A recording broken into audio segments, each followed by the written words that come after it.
All right. On three. 1, 2, 3. What's up, everybody? Welcome to this episode of True Crime and Cocktails. We're so glad that you're here. As always, I am your host, Lauren Ash, and as always, I am joined by my co-hostess with the most S, Christy Oxborrow. How you feeling? Oh, I'm doing great. Fabulous. Yeah, I'm excited to be here. I'm excited to be here too. Thanks for having me on. It's so good to have you. Just like last week, and last week, and the last week. Well, I think technically the last week I had you on. Well, that's true. That is true. You were driving the bus. Yeah. It should be noted we are recording this on the actual day of our 2-year anniversary. How about it? I think what a better way to celebrate it than going back to our roots. I mean, I don't think we were actually recording on this day 2 years ago because we actually had started recording in like August or something.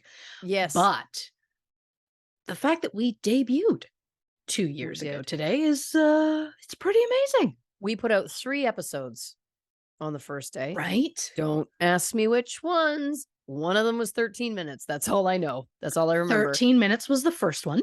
House of Terror. Francie Pants. Yep. Francie Pants. Yep.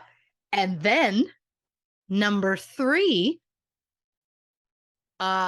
Missing Witness. Was it? Wasn't it? Is that Ray Rivera? No. Oh, it wasn't Mystery on the Rooftop. I think that was 4. Because then Berkshire's UFO was 5. Oh no. And then I'm done about there. Well, listen, obviously I'm going to pull this up, so we'll keep talking as I figure it out. Yeah. Because the Missing Witness one was the girl, the sisters think their mom killed their sister and their stepdad. You are correct. Nice. Yep. And Mystery on the Rooftop was 4. Berkshire's was 5. Well done. Well was done. 6 the Dateline one?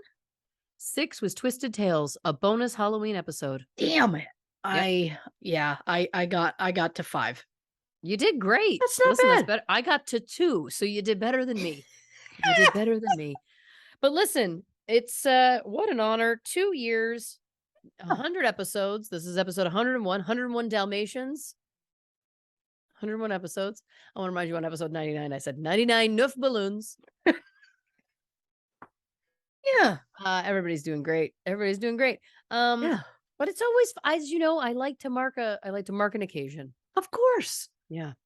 I can't wait for episode 182 because the Blink-182 jokes we're going to make. Oh, yeah. Well, and they're back. Oh, I know. They're back. Tom is back. He's come back to the band. Yes. I don't want to be a stickler, but stick it to me. I have seen so many people tweet and comment about how they could not be more excited that the original lineup is back. And to that, I want to say, dear people, as I in all the land of Blink-182, Mark Tom Travis is my favorite version of Blink-182. Of course. But just know they are not the originals. I don't want to hurt you, young children who are not old enough to know. Yes. But Travis wasn't there at the start. He was not. He was not. And that's okay. It was a drummer named Scott Rayner. Yeah.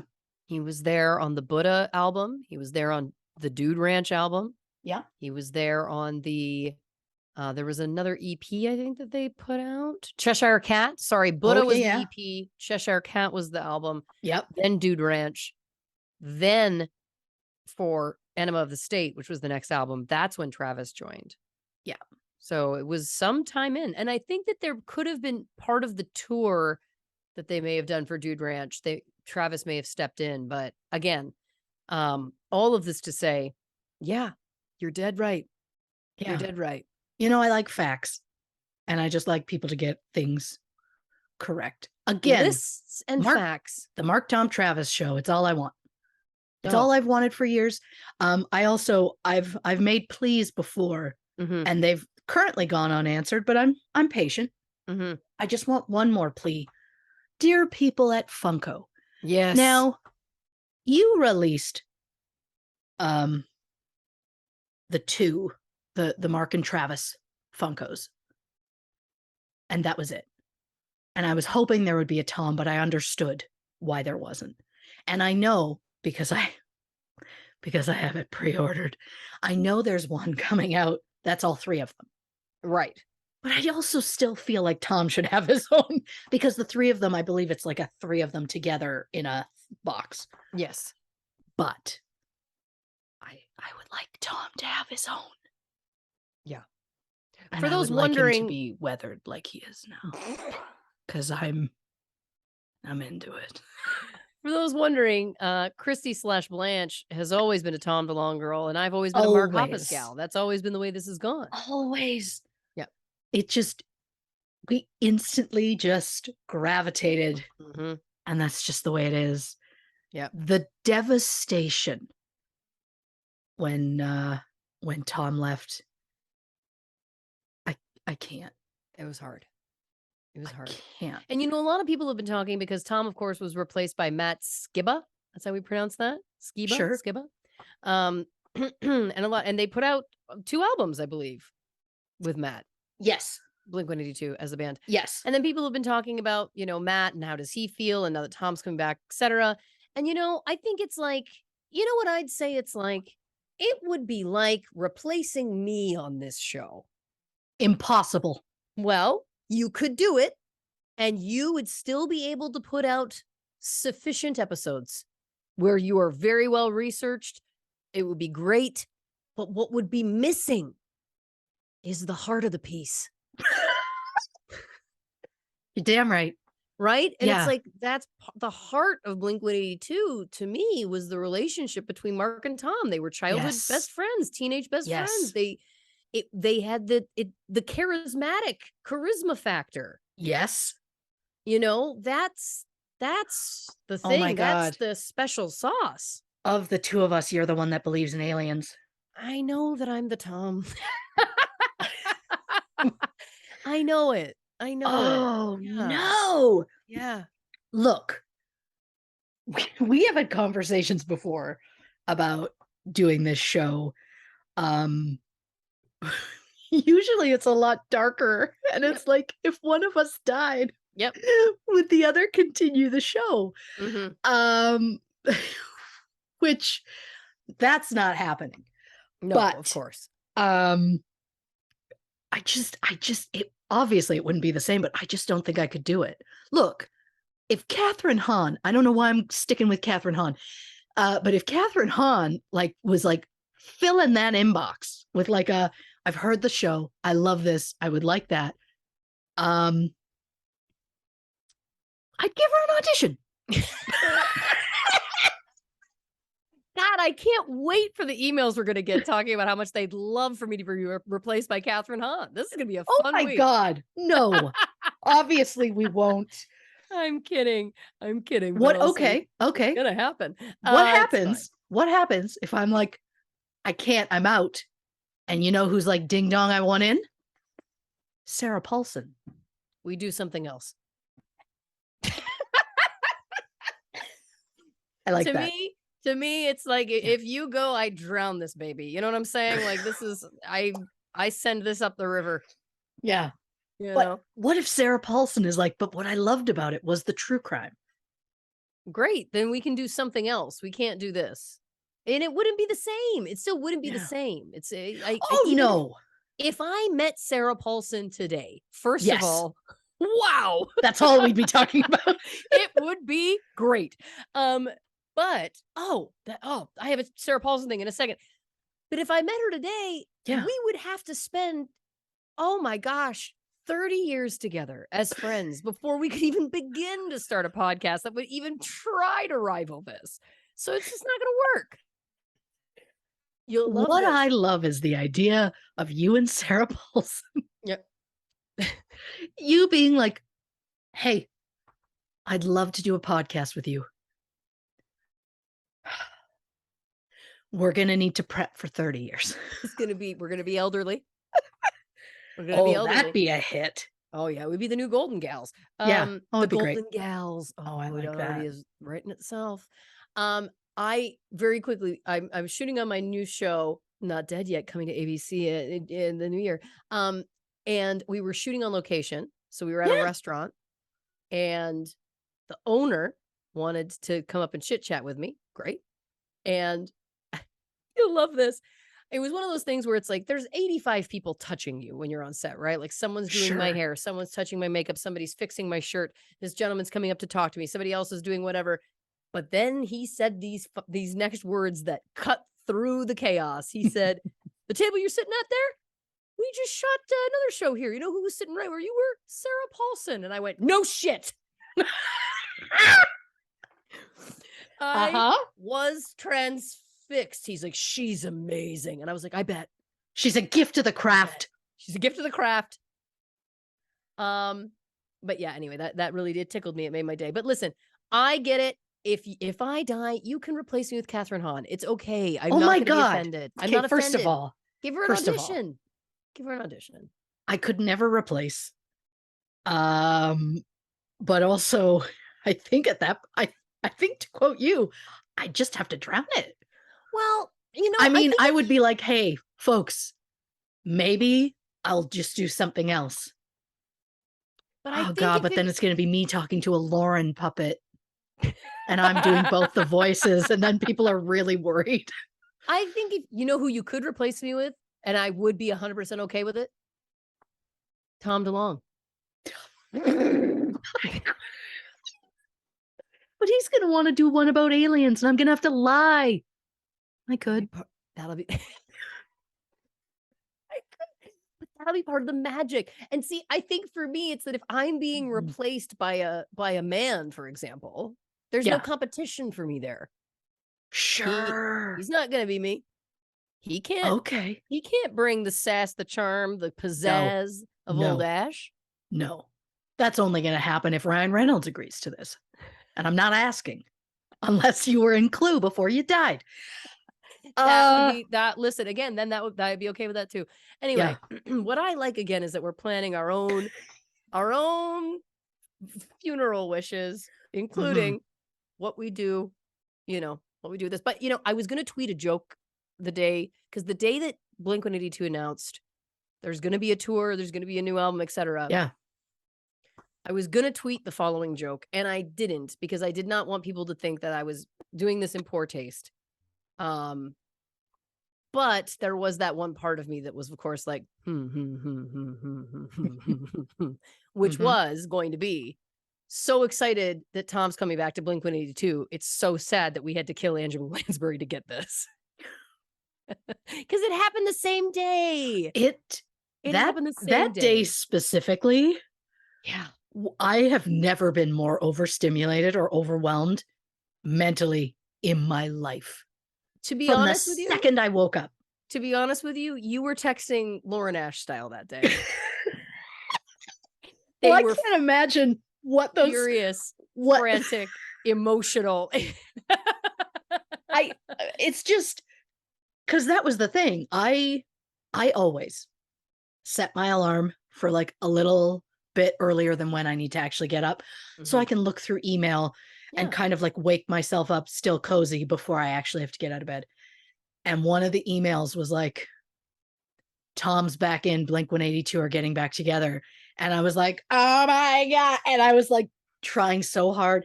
And I forwarded the email to Lauren. I then felt the need to text her on top of that. Yep. And then after the email, then I go and check our socials. And then there's like a thing there where there was an update on the suspect from Madeleine McCann case. And I'm like, what's happening? We literally just put out an episode today that said we want an update on that. And the world heard us and gave us one. Not really an update on Madeleine McCann specifically, but about the suspect. And so then I'm texting Lauren about that and sending her links to articles. And then all of a sudden it was what? An hour later?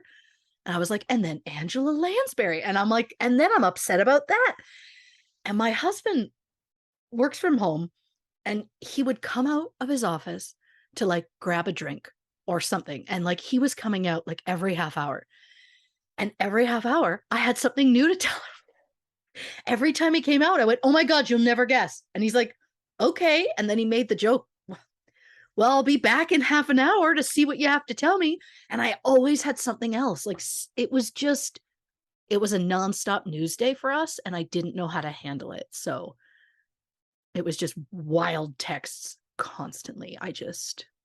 Yeah, again, Lauren Ash style. Me on a typical day was you that day, which makes sense.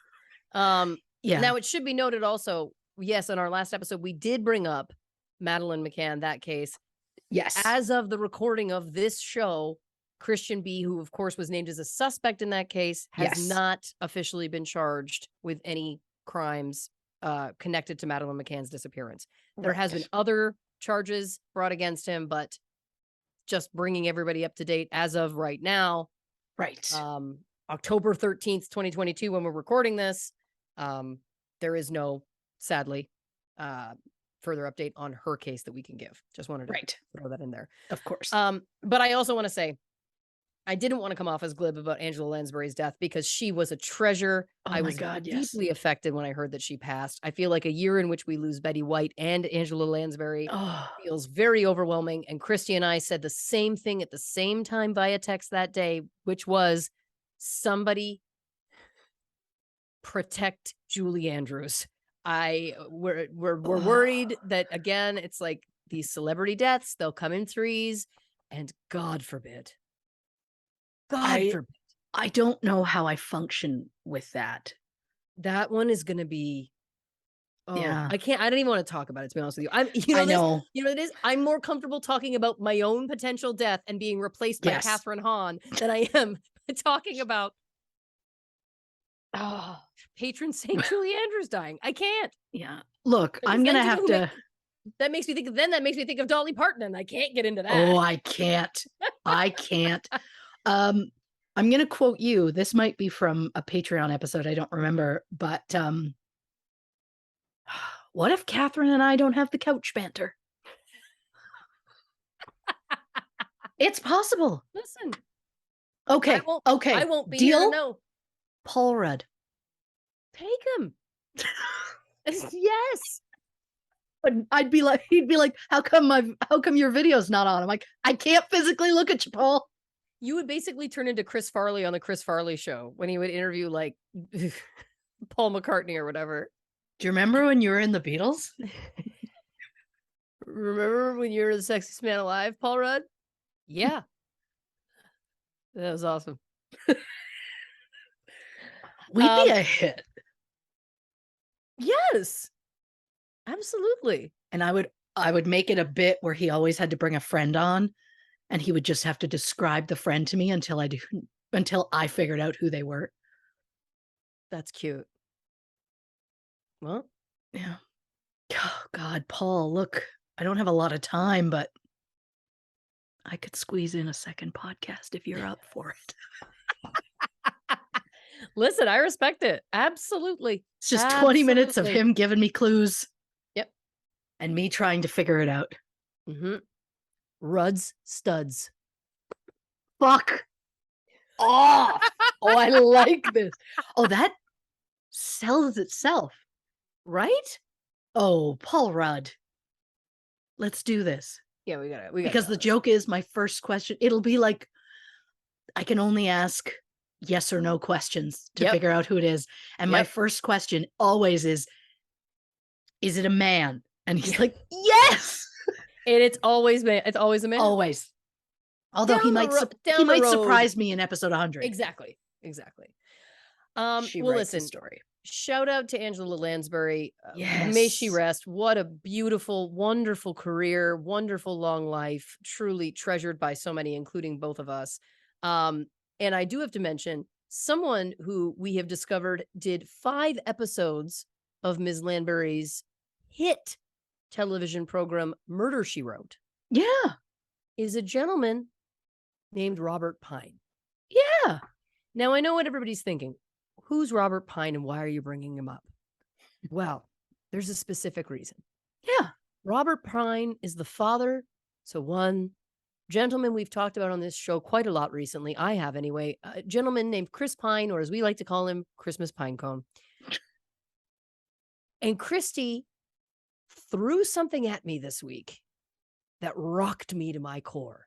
Yeah. Because Mr. Robert Pine is a very prolific actor. He's been in so many things, like we just said, Murder, She Wrote. Oh, 5X. 234, I believe. Yeah. 234 credits. That is Yes. impressive. He was Jim's dad on The Office. Hey. He was on Parks and Rec. He was on a ton of episodes of Bold and the Beautiful. He was on Star Trek Voyager. That's cute too, because they Right? have the Star Trek connection. Yeah. I think this is also something that I learned on Tuesday. Like, I think Tuesday was a big day. It was a big day for us. This was it. I may need to pull the analytics just to see how our texts it's like, oh, they usually average about 200 a day. That day it was 5,000. Oh, it was bad. Yeah. But yeah, so Robert Pine, Chris Pine's dad, has over 234 credits to his name. We were just naming a bunch of them. Huge shows, Murder, She Wrote, The Office, Bold and the Beautiful, Voyager, and also a program called Superstore. And what are you all thinking? The same thing I thought. Wait a minute. What episode? It was the episode in season 3 when Dina's going on a double date with the guy who's working at the pet food store, who's going to bring a friend for Amy. And it turns out that the guy is a little bit older than Dina kind of let on. And that older gentleman was played by Robert Pine, Chris Pine's dad. And he did not mention this on the day when I worked with him. He was very talented, very, very funny. It was a great scene. But now I can't believe, unbeknownst to me, 1 degree away from Christmas Pinecone. Yeah.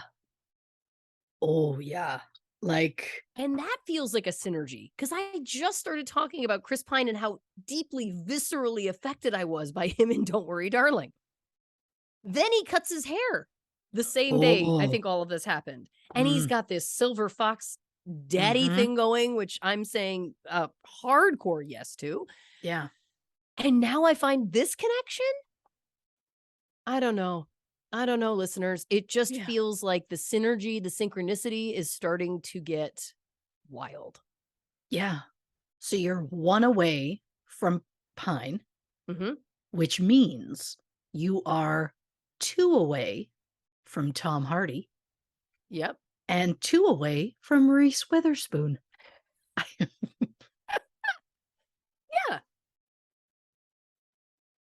Oh my God, Reba McEntire. I would absolutely do a podcast with Reba McEntire. Oh, you know what that could be? There's like a whole redhead thing you got going there. That is true. That is true. And I'm going to tell her right out the gate, I'd like us to interview Shania Twain. Why am I there? Why? Just let Reba do it. Christy's Country Chats. I'm going to request featuring Reba that the first thing Shania says is, "Let's go, girls." Fuck. Yeah. Chills. I can't. Chills. I mean, the other thing too is like, if you wanted to start a second podcast with me where we interview country music stars also, like I'm available like as much as I can be, but it's okay. It's cool. We all know that we'll do like the comedians in the car getting coffee. But what's ours going to be? Country singers. We're going to Uber to get Slurpees. I don't. I mean, I'm not mad at that. Look, we all know that this show already, is towing a line into pop culture anyway. So who knows? Who knows what's going on? It is. But listen, let's get into the episode. We had to get through all those updates because again, we have to give all of the pop culture updates and updates about our lives in order to even get into the episode. So that's just what we do now. I like that. This is our pop culture podcast in the opening. Yeah. And then we get to the other stuff. Yep. The stuff people are actually here for.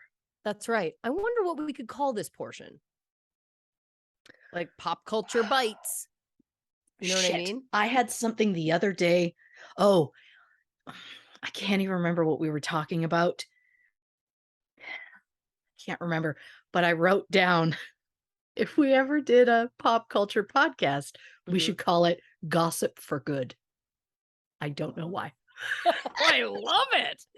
I love that. So that's where I'm at. I love it. Gossip for good. Well, Yeah. listen, should check that out. Copyright that. Um, but until then, dear listeners, this true crime episode is, of course, about Phoebe Handsjuk. This was, of course, our September patrons poll winner. We, of course, are over on Patreon, patreon.com/true crime and cocktails. We have 4 bonus episodes over there a month, a live Q&A a month, and there is a poll where you can vote to choose one of the episodes we cover on this main feed of the podcast, one a month. So check that out if you'd like more information about that. So, to give you a little backstory about this case, in December 2010, 24-year-old Phoebe Handsjuk was found dead at the bottom of a garbage chute in a luxury apartment building in Melbourne, Australia. A coroner said that Phoebe's manner of death was undetermined, but the police were adamant that Phoebe had committed suicide. So, what really happened to Phoebe Handsjuk? How did she get into the chute on her own? And why were police so quick to close the case before they even tested all the evidence? Buckle up, dear listeners, for a case that includes a sketchy boyfriend, missing evidence, a coroner with a bad theory, and multiple police officers who didn't do their jobs. It's a case full of evidence, but none of it adds up. Sorry, I'm not laughing at that. I'm laughing at my own words. I love it. I I love it. I go to another place Mhm. sometimes when when I when I write those, and I want you to know, yes, I read them aloud to hear how they would sound. Well, you're doing your job. It is what it is. It is what it is. Well.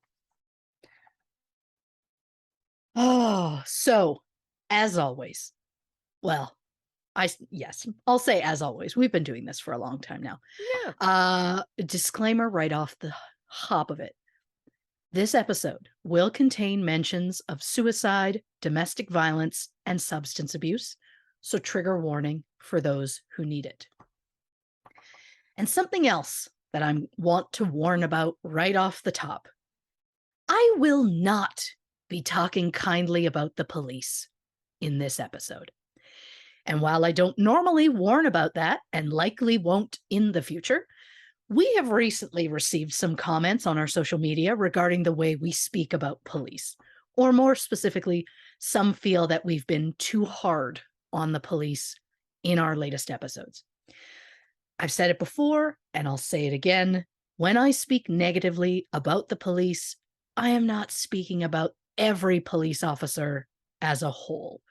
When I'm angry because police simply didn't do their jobs, it's anger at those specific cops in that specific case. When I speak positively about police, I also don't mean all of them as a whole. So, yes, we've been hard on police in episodes lately, but police need to be held to high standards, especially when they are the ones in charge of solving the very crimes that we talk about every week. And yes, there are good police officers out there. And when we come across one in a case, we acknowledge them, but we will absolutely call out the ones who fuck up investigations. If a case is currently unsolved because of shitty police work, we will say as much. So to be clear, when I speak negatively about the police, it is regarding the police who are working the specific case we're talking about, not all of them. Again, I have respect for the majority of police. And listen, I think the other thing that's important to remember is if you're talking about a true crime case that is either unsolved or is super famous, Yeah, it is not unlikely that there is a possibility that there could be something that was mishandled or something that went wrong. There are sure. lots of cases that get solved, and those ones don't necessarily get talked about if there isn't, you know what I'm saying? Like, it's like Yeah. I understand that we're not commending great police work all the time, but part of what we've always, strived to do on this show is talk about a lot of unsolved cases. Um, putting word out about things that have perhaps not had a lot of attention brought to them in some time, the missing cases we've been doing, stuff like that. But then also, yeah, I think it is one of those things that it's important to uh to note and remember. And like I said in a recent episode, I believe I said it in a recent episode. I may have been on a live. Things blur. Um, I personally, and this is not going to make any friends for me. When people say defund the police, I feel mixed about that because a lot of what we hear when we get into these cases is that there is just not the manpower in the detective branches of Sure. police services to properly investigate. And my concern when we get into these kinds of topics, and it's very nuanced, and I'm doing a very brief overview here, so please do not take me as this being my entire opinion. My entire opinion would take some time to talk about, and I'm not going to waste time now. But my point is that I kind of think the opposite in some ways, that it's like, I think that there's certain branches that I'd like to see more money being poured into, which is Sure. training investigators, more medical examiners. You know what I mean? Now, I know they're not exactly the police, but you know what I'm saying, that it's like, Yes. I think overhauling the system completely is something that absolutely needs to be done. But I certainly think that there needs to be more manpower when it comes to investigators and detectives, because that's something that we hear a lot. And when we're condemning how things are handled, quite often it can come back to just simply not having the time and having to prioritize things, and Sure. things slip through the cracks or aren't handled properly, or you know what I'm saying? And if there was potentially more detectives, maybe that wouldn't happen and maybe it would. But my point is, I agree with you. And I think it's an important note to make. Yes. So we're moving on. We are. Phoebe Handsjuk was born May 9th, 1986, in Melbourne, Australia. Her father, Len, was a psychiatrist, and her mother, Natalie, was a medical receptionist. The family added Tom in 1988 and Nikolai in 1992. They lived happily in the Richmond suburbs until Phoebe was 15 and her parents divorced. After that, her family say that Phoebe fell in with the wrong crowd and started experimenting with drugs and alcohol. At one point, Phoebe even ran away for several weeks.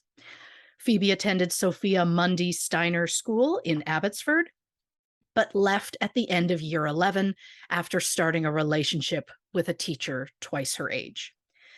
Let me be clear. There is absolutely no shade to Phoebe.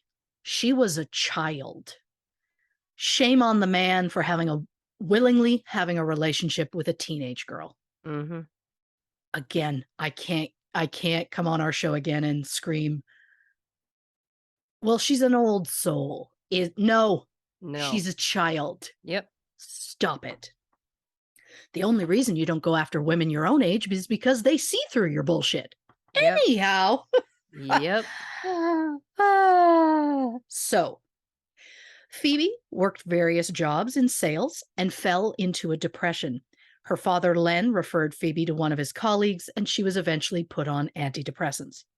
But her family wanted to make it clear that it never got to the point where Phoebe was hospitalized. While working as a receptionist at a hair salon at the age of 23, Phoebe met 42-year-old Anthony Hampel, known simply as Ant. 5 months into their relationship, Ant asked Phoebe to move in with him in October 2009 at the luxury Valencia Apartments on St. Kilda Road. Which brings us to the day in question. On December 2nd, 2010, the fire alarm went off around 11:30 a.m. The fire brigade was on the scene at 11:32, and all 23 floors of the building were evacuated.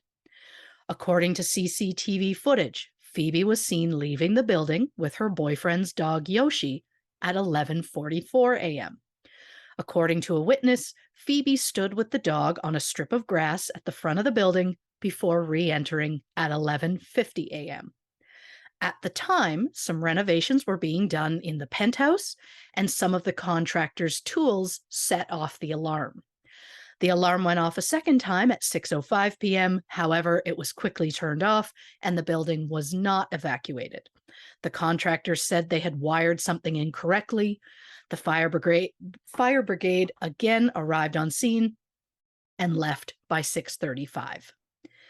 Phoebe's boyfriend Ant arrived home at 6:05 p.m. He saw shards of broken glass, a pillow that had been torn up, and there was blood on the floor and on the keyboard and computer mouse in the study. Ant also recalled that there were candles burning and Phoebe's hair straightener was plugged in the bathroom. But Phoebe was nowhere to be found. There were 2 used drinking glasses on the counter, along with Phoebe's purse, wallet, keys, and swipe card, meaning that without the keys and swipe card, Phoebe wouldn't have been able to get back into the building if she left. Ant also noted several post-it notes on the kitchen counter with Phoebe's handwriting on them, which was not unusual as she was a poet who is always jotting down thoughts and ideas. At 6:25 p.m., Ant texted Phoebe's friend, Bren, asking if he had seen Phoebe. But since Bren and Ant didn't normally speak, Bren ignored the message. At 6:51 p.m., Phoebe's father, Len, called Phoebe's iPhone. According to Ant, Phoebe's phone wasn't there, and he just happened to call Len 1 minute later at 6:52 p.m. Do we really believe that Ant just happened to call Len as opposed to purposely called him back? Well, according to Len, Phoebe had suggested that the 3 of them, Len, Phoebe, and Ant, go for dinner at the Golden Triangle that night to celebrate Len's belated birthday. Len was calling to find out what time to meet them. Ant said that Phoebe was not there, but, quote, her bag and keys are here, so she can't be too far away. Len suggested that Ant call the police, but Ant said, quote, they don't listen until 48 hours have passed. She'll be back by then. Now, before I get too far into this, I want to point out that Phoebe had 2 cell phones, an iPhone, and a Nokia. According to the police report, Phoebe used the second phone to store private contacts from Ant. We'll get more into these separate phones later in the show. Okay. At 7:20 p.m., Ant called the Golden Triangle and ordered dinner for himself. I get it.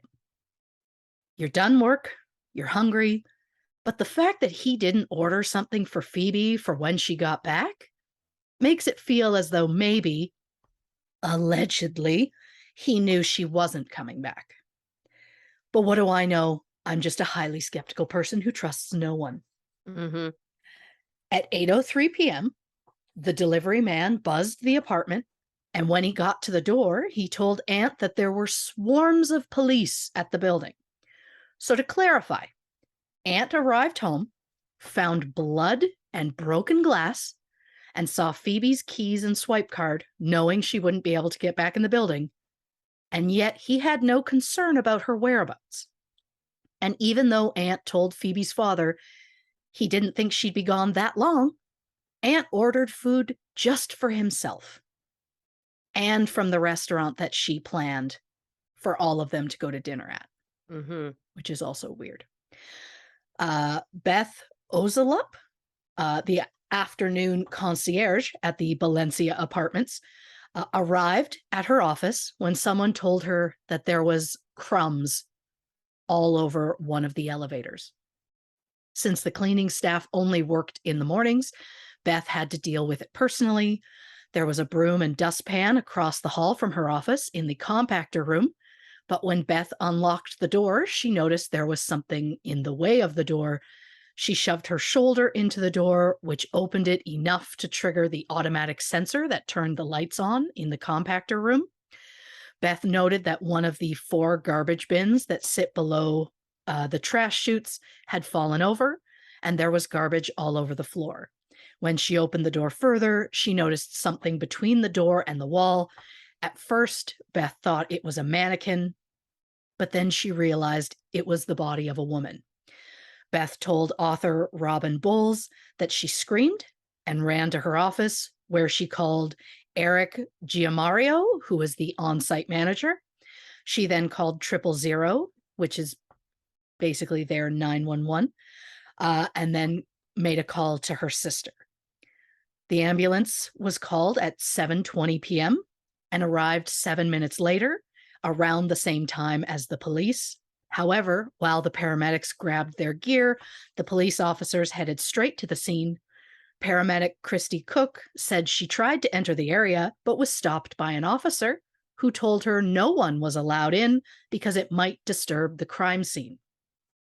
Christy then asked the officer if they wanted her to attach a heart monitor to the victim, and he said, quote, "No, we believe the patient is deceased." Police wouldn't even let the paramedics check the victim for a pulse. Is that protocol? Nope, not that I'm aware of. Yeah. Christie said that from her vantage point, she noted a female lying on her back with cuts to her right hip and thigh, and that her right foot was at an unnatural angle. She said that the body, quote, showed a generalized cyanosis or bluish tinge, no spontaneous respirations, and appeared deceased. A call went out to the homicide unit at 8 p.m., and the garbage rooms on all floors of the building were closed so no more debris would contaminate the potential crime scene. After the delivery guy had mentioned the cops, Ant headed down to the lobby at 8:12 p.m. He went up to a detective and asked what was going on. Ant was told that a woman's body had been found. Ant said, "Well, my girlfriend is missing. Could it be her?"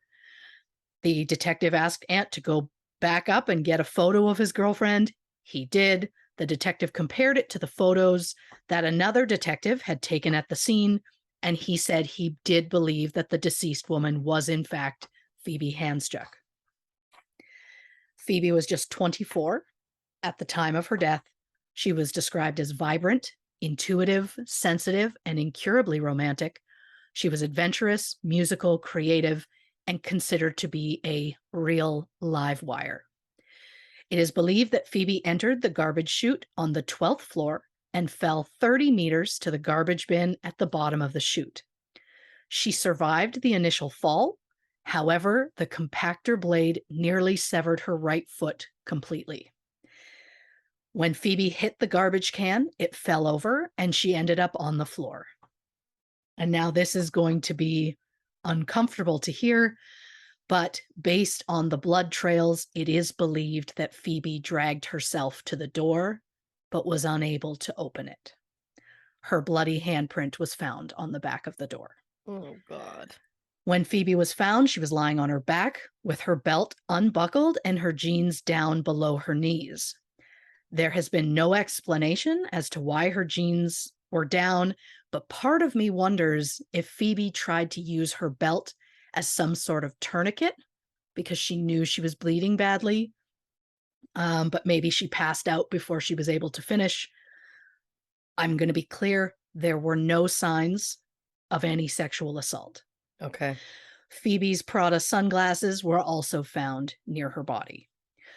Blood was found inside the compactor, on the control panel in one of the elevators, in the B1 parking garage, as well as several drops on the floor of the garbage room on the 12th floor. There were only 2 elevators in the building and 3 levels of parking. The blood was found on B1. For clarification's sake, Ant parks on B2. A fingerprint expert obtained fingerprints at the site at 4:55 a.m.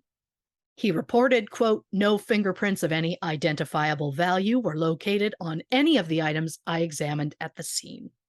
A forensic tech took 148 photos of the scene, including apartment 1201, where Ant and Phoebe resided.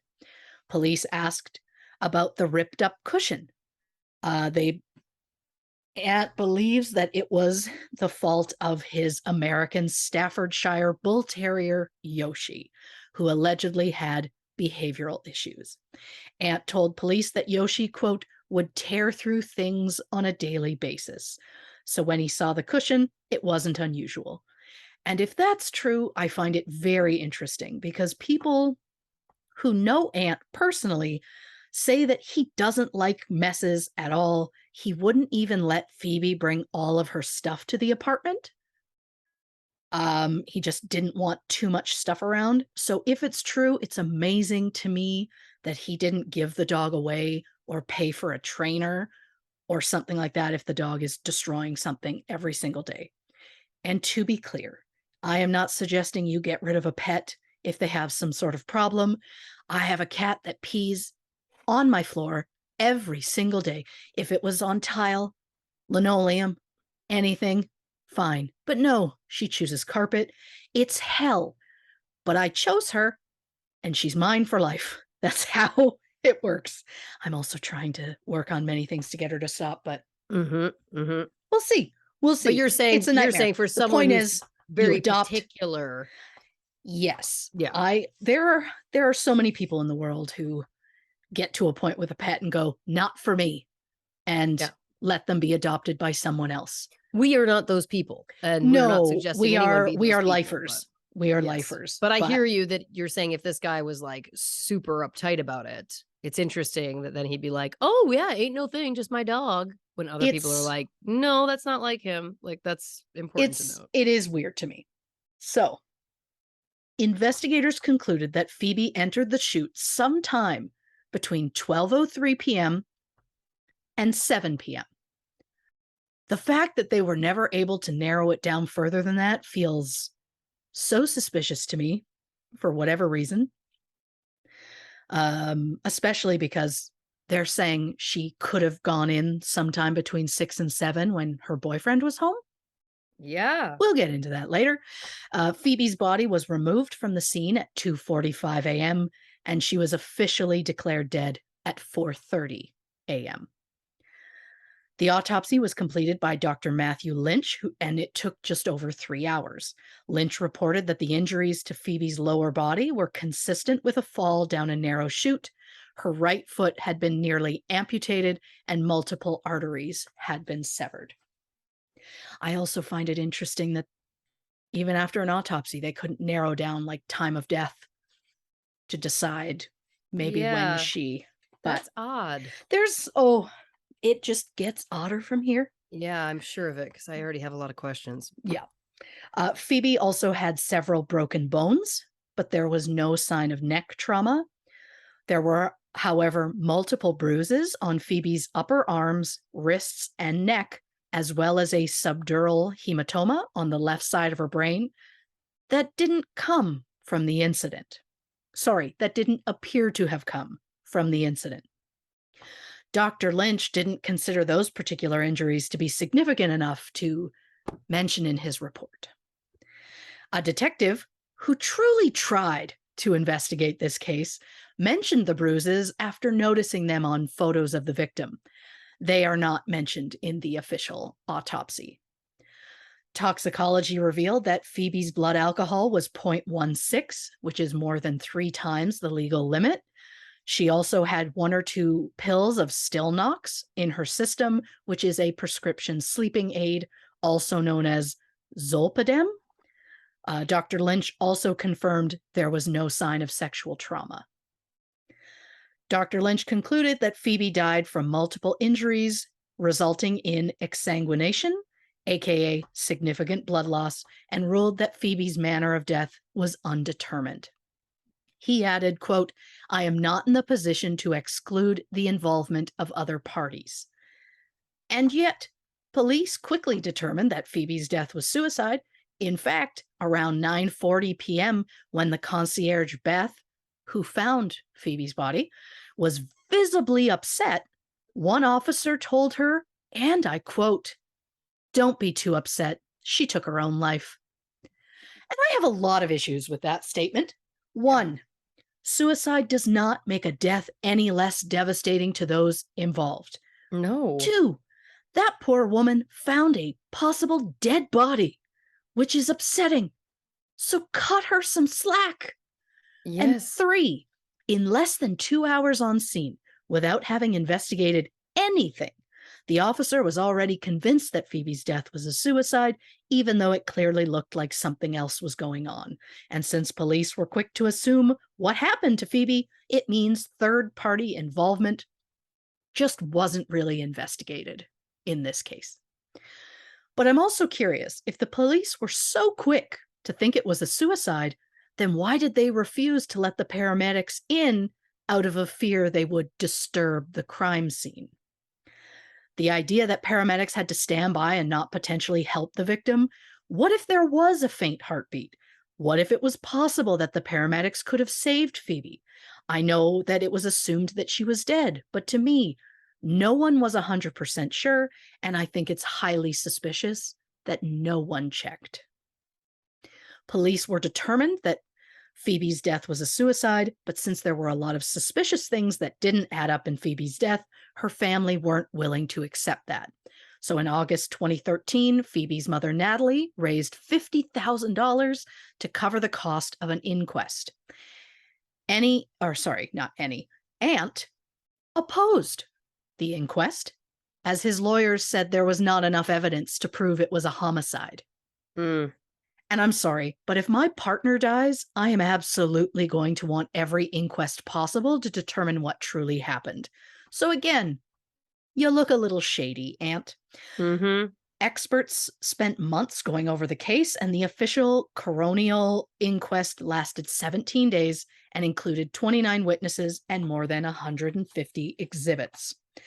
Coroner Peter White was given assisting counsel by Deborah, I'm so sorry, I'm going to say this wrong, Siemensma, who submitted a very lengthy and detailed 68-page report that stated there was not enough evidence to prove or disprove any specific manner of death. Deborah's recommendation was an open finding, which occurs when a death is suspicious, but there's no proof one way or another. An open finding in a case means that investigators are still allowed to continue to work the case. But on December 10th, 2014, Coroner White decided to ignore all of Deborah's findings and advice and declare Phoebe's death to be misadventure, because he felt that was a kinder thing for the family than saying suicide. He also claimed that Phoebe, quote, commenced to move down the chute by pressing her extremities and her bottom and back against the opposite walls of the chute, thereby controlling herself in descent. And while we will fully get into it later, not one, but two different experts involving women the same size as Phoebe trying to get themselves into a garbage chute proved that the chute was not wide enough for Phoebe's arms to be by her sides.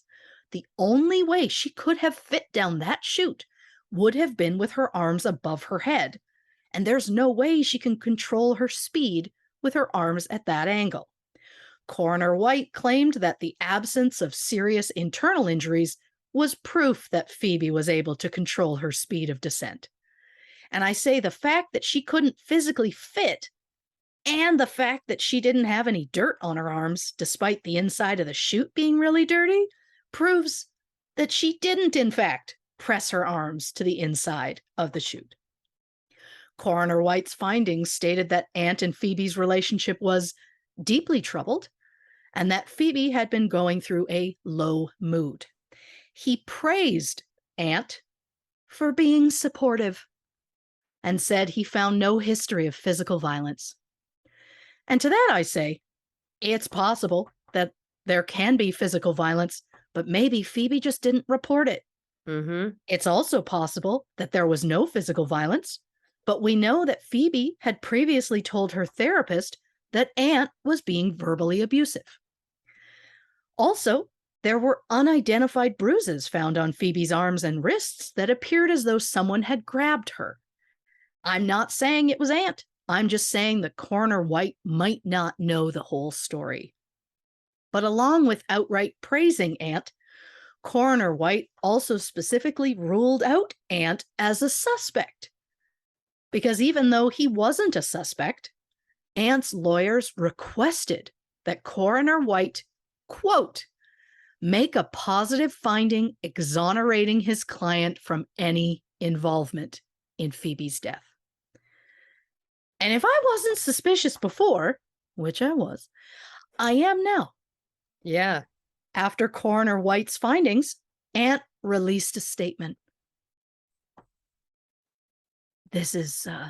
This is that statement. Quote, "It was hard enough to lose Phoebe Handsjuk, who was a vibrant and loving young woman in her mid-20s when she died 4 years ago. But it was even harder dealing with the false claims and totally unjustified allegations which followed." I wouldn't say totally. Yeah. "These wild allegations have now been put to rest by the robust coroner's investigation and report handed down today. None of this will bring Phoebe back. My hope is now we can allow Phoebe to rest in peace." He speaks very robotically about her, Mhm. but I'll say that again later on. But after the inquest, Phoebe's mother, Natalie, was going to challenge the findings. However, in Victoria, the only way to do that is to take it all the way to the Supreme Court, which is incredibly expensive. And it's just so frustrating when all of the evidence points to Coroner White ruling an open finding, which would have meant the case would have been ongoing, but I just don't buy what Coroner White said. To be clear, Coroner White surmised that Phoebe broke a glass, put the pieces in a garbage bag, took it to the garbage room on the 12th floor, and when putting the bag in the chute, Phoebe either dropped something, climbed in to get it, and fell, or purposely got in the chute with the intention of taking her own life.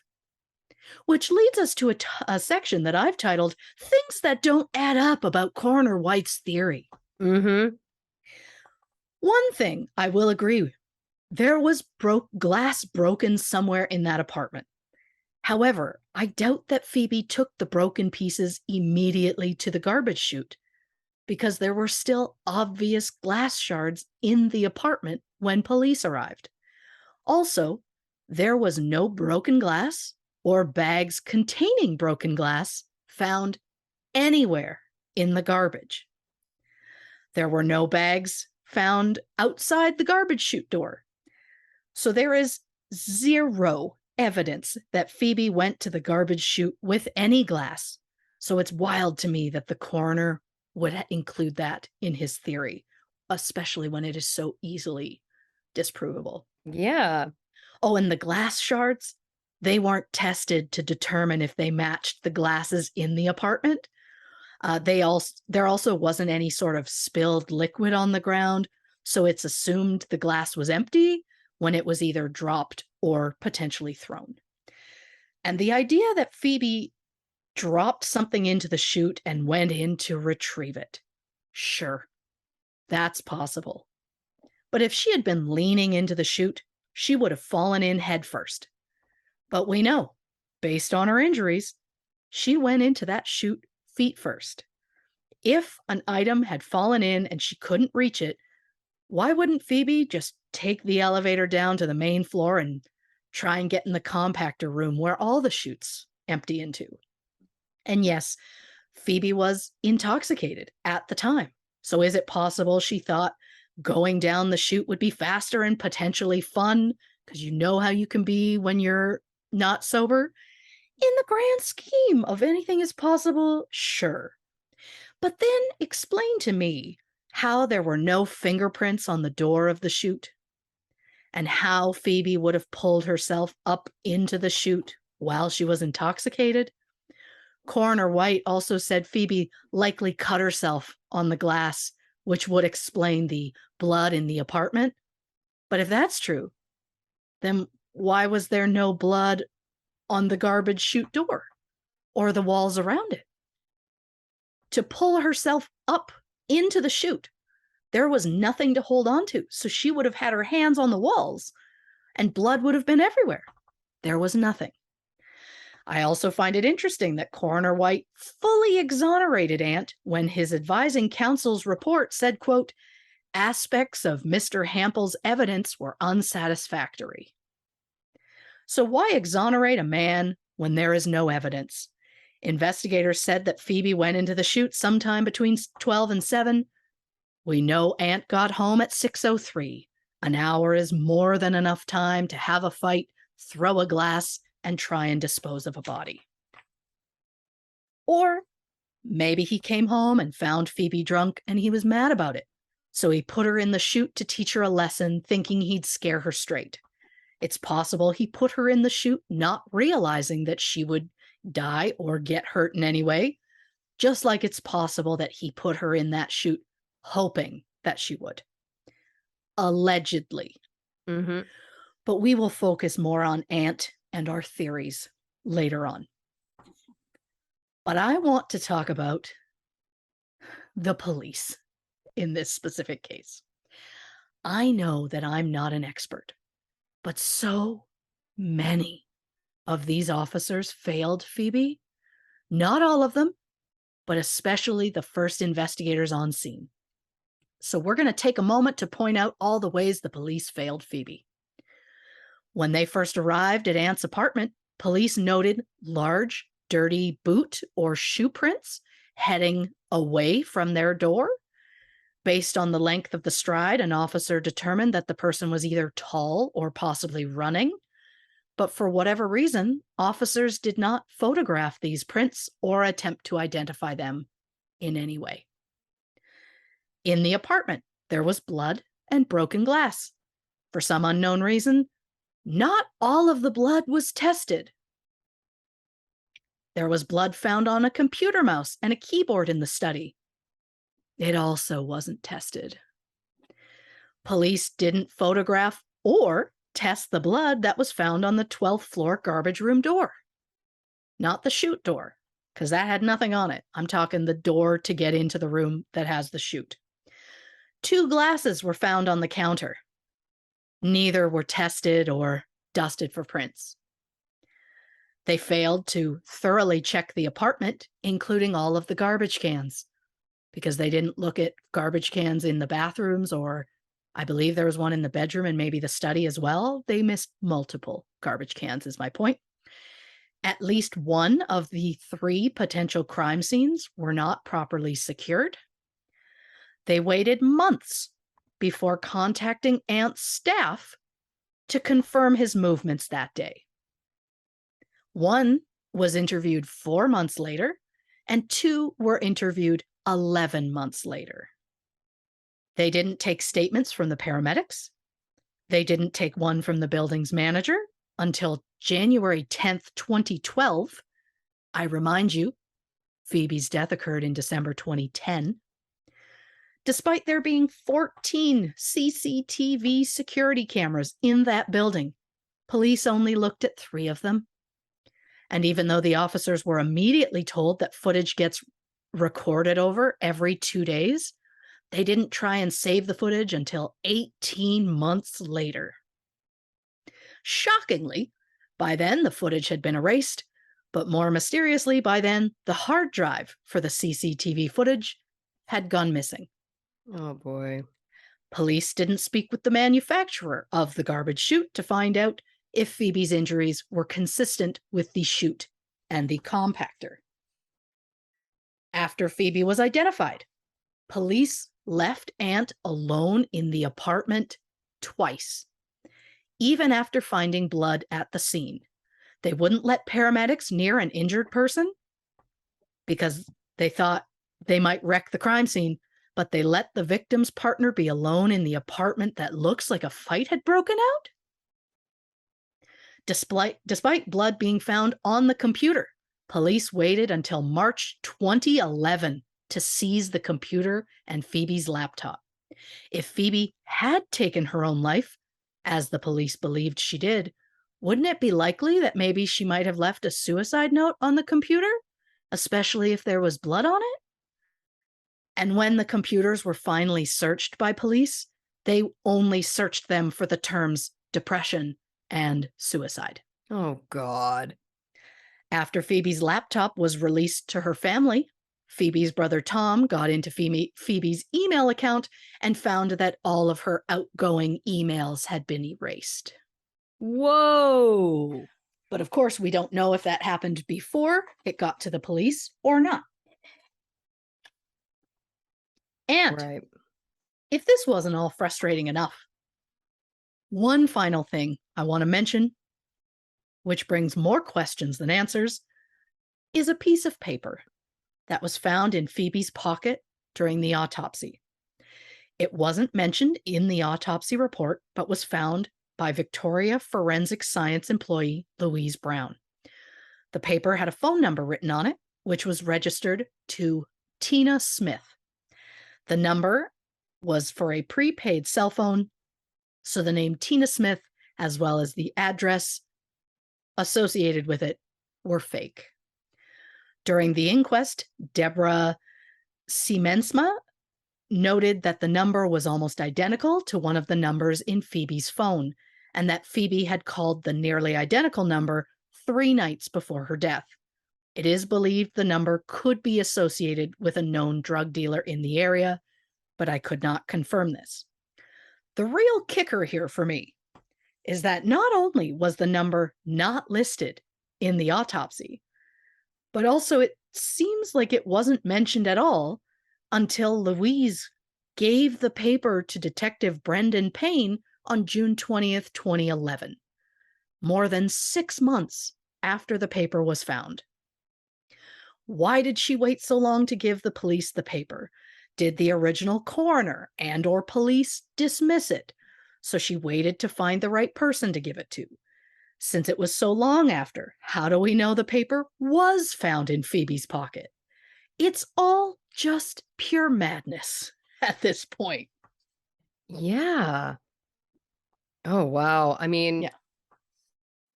God, I have so many questions, but again, I'm going to save them till the end, as we do Yeah. on this show. I don't know what Catherine Hahn would do, but that's what I'm going to do. So everybody grab a drink, hit the can, and we're going to be back with more on the Phoebe Handsjuk episode of True Crime and Cocktails. All right, here we go. On 3. 1, 2, 3.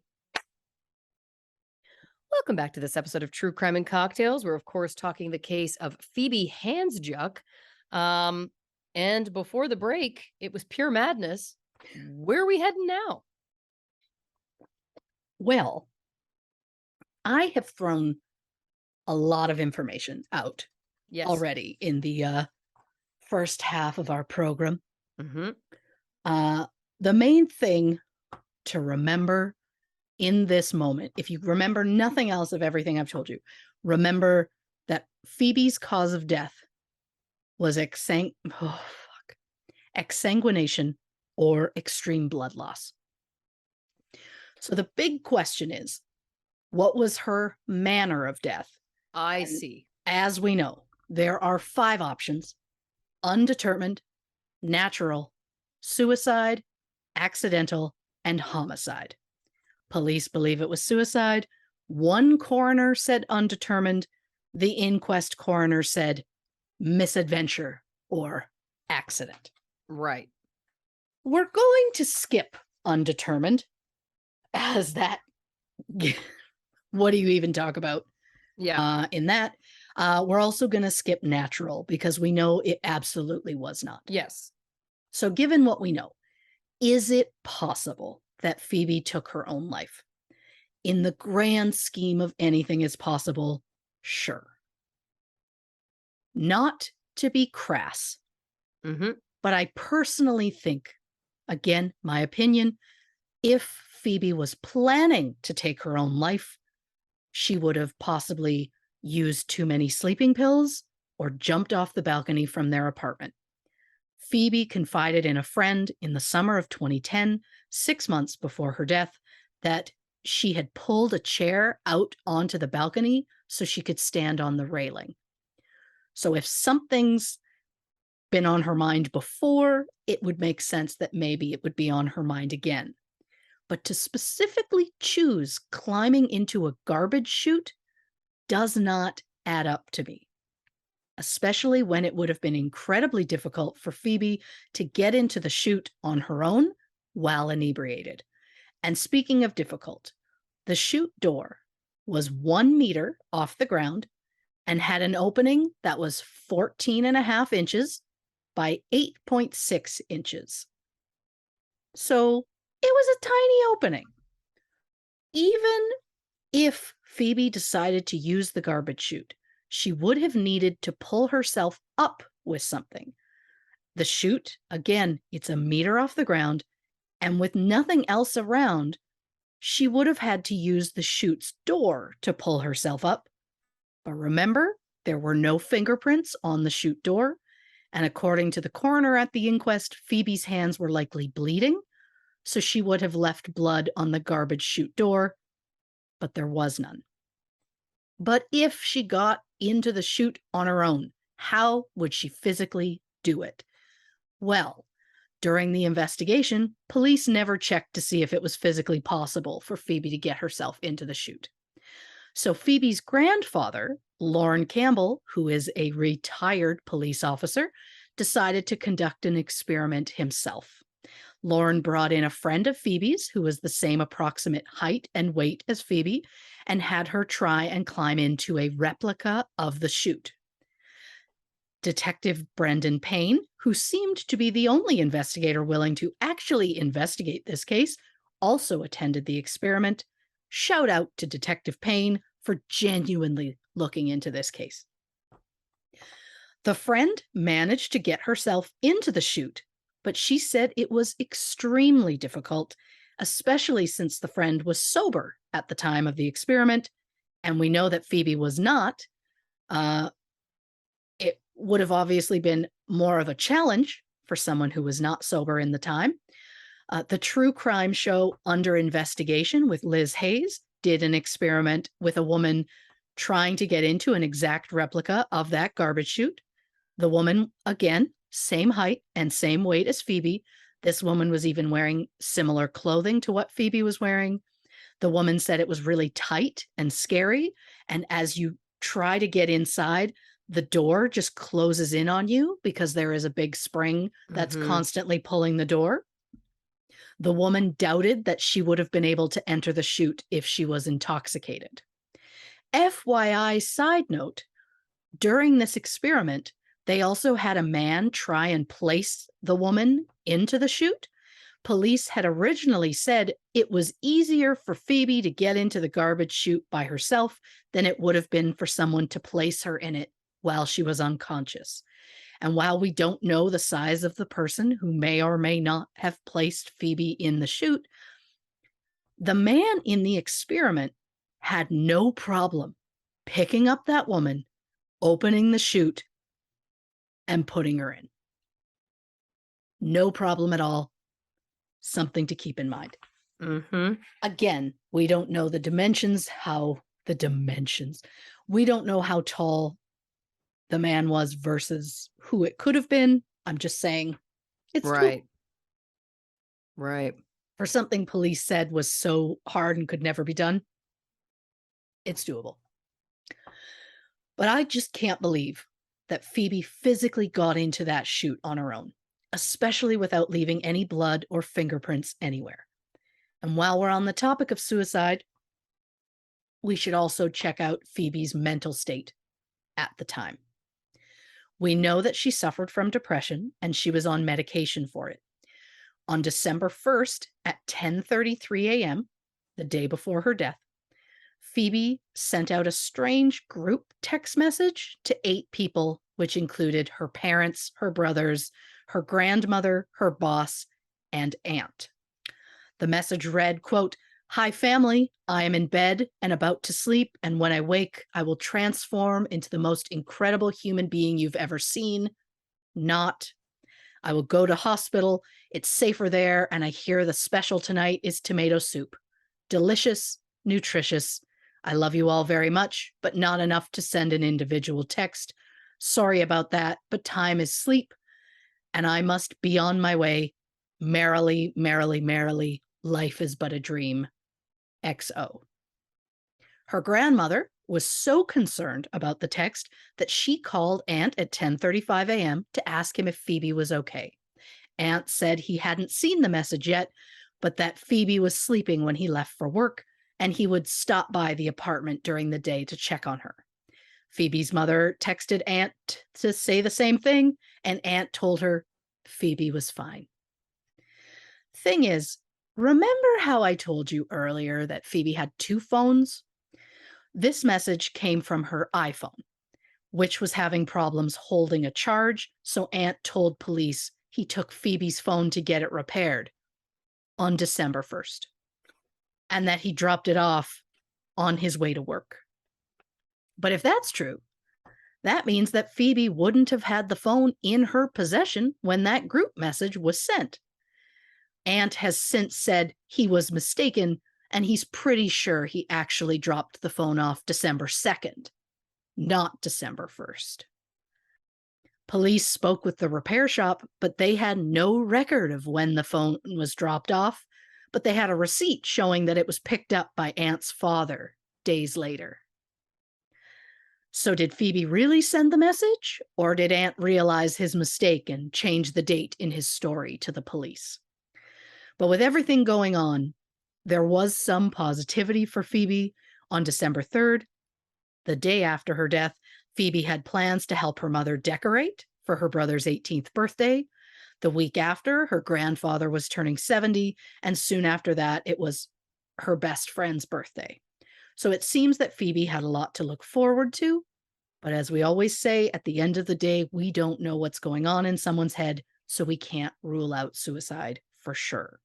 I just don't think that she got in that chute on her own, which means that someone put Phoebe in that chute. But who? Well, I am going to present you with two potential suspects. The blood on the computer, or there was blood on the computer inside the garbage bin, in the apartment study, and on the floor and outside the door of the 12th floor garbage room. Most were a match to Phoebe, but there were other blood samples in the apartment that weren't tested, so could some of those have come from her killer? Well, according to Detective Payne, one of the construction workers who was up in the penthouse doing renovations hurt himself on the job. Apparently, he cut himself while building furniture on the B1 parking level. He was a match to the blood found in the elevator and on the B1 parking level. But could this man have been in Phoebe's apartment or any others who were working in the building? Absolutely. Because of the fire alarms earlier in the day, the building's security system had been compromised, so anyone could have accessed the 12th floor without needing a swipe card or a key. After Phoebe was discovered, her family went to the apartment, and there's no record of them having to swipe to get in because they were just able to get in. So anyone could have gained access to the 12th floor. Someone could have spotted Phoebe when she was outside during that first fire alarm, and they could have followed her inside. So the list of potential suspects is fairly long. As you may recall from earlier, I mentioned that police found large, dirty boot or shoe prints leading away from Ant and Phoebe's apartment. And we know there were people working construction in the penthouse at the time. So what if one of them saw Phoebe? Maybe during the fire alarm in the morning or at some point in the hallway, he took an interest in her and approached her. Maybe she said no, and there was an altercation in the apartment, and the suspect thought that Phoebe was unconscious, and he tried to dispose of her body. There were also two glasses on the counter, which could indicate that Phoebe had someone over. It's also possible that both glasses were Phoebe's, but we'll never know because they weren't fingerprinted. And since there were sleeping pills in Phoebe's system, is it possible that someone drugged Phoebe's drink? Again, we'll never know because the glasses weren't tested. So does the second glass and the boot prints belong to the same person? Was the guest invited or not? We don't know. One other option as to who the second glass may have been for is Phoebe's boyfriend, Ant. As we always say on this show, when someone dies, the first person the police look to is Phoebe's partner. Sorry, the person's partner. Mm-hmm. I would normally have gotten to the partner first, but I've chosen him for last because it's a lot. Okay. So you thought we were on a journey before? Here we go. So when Phoebe was 23, she was a receptionist at the Lindley Godfrey hair salon in South Yarra. There she met 42-year-old Ant Hampel, who was a client at the time. Aunt was a wealthy events promoter who came from a wealthy, high-profile family. After 5 months of dating, Phoebe moved into Aunt's place at the Valencia Apartments in October 2009. Phoebe agreed to pay Aunt rent and share expenses. Soon after, Phoebe left her receptionist job as Aunt didn't think it was good enough, and she started a part-time position at an advertising agency called Savvy. He got the job for her because I guess that job was good enough. Oh. Hmm. Over the next 14 months, pressures in the relationship caused Phoebe's drinking to increase. At one point, she told her psychiatrist that Aunt was verbally abusive and controlling. And one of Aunt's female friends said that Aunt could, quote, come across as verbally aggressive. Phoebe had said she didn't keep much of her stuff at the apartment as, quote, Aunt doesn't like my things here. Friends say that Phoebe never felt she was good enough for Aunt, and the couple had a very rocky relationship. Aunt and Phoebe's relationship had a lot of red flags, I feel. So we're going to get into them because it's what we do. It is. In the 6 weeks prior to her death, Phoebe left Aunt 4 separate times. According to Phoebe's friends, Aunt, quote, always managed to lure her back. Phoebe went out on Monday, November 29th, with a friend that Aunt didn't approve of, and between 11:26 p.m. and 12:41 a.m., that is a span of 75 minutes, Aunt called Phoebe's cell phone 38 times. Wow. After that night, that cell phone disappeared. So did she get rid of it, or did he? On December 2nd, Aunt said that he'd been at work all day, but that he called the landline every couple of hours just to check on Phoebe. According to the call logs, Aunt called the landline 11 times between 11:44 and 5:47. To be clear, I do not feel that 11 times in 6 hours counts as every couple of hours. And the relationship between Aunt and Phoebe's family was also a bit rocky. A few days after Phoebe's death, Aunt had Phoebe's parents over to the apartment to discuss funeral arrangements. Phoebe's mother said she wanted to pick up some of Phoebe's things, and Aunt refused, saying he had power of attorney for Phoebe because they lived together. Phoebe's parents disagreed, so they lodged an application with the coroner to get themselves power of attorney.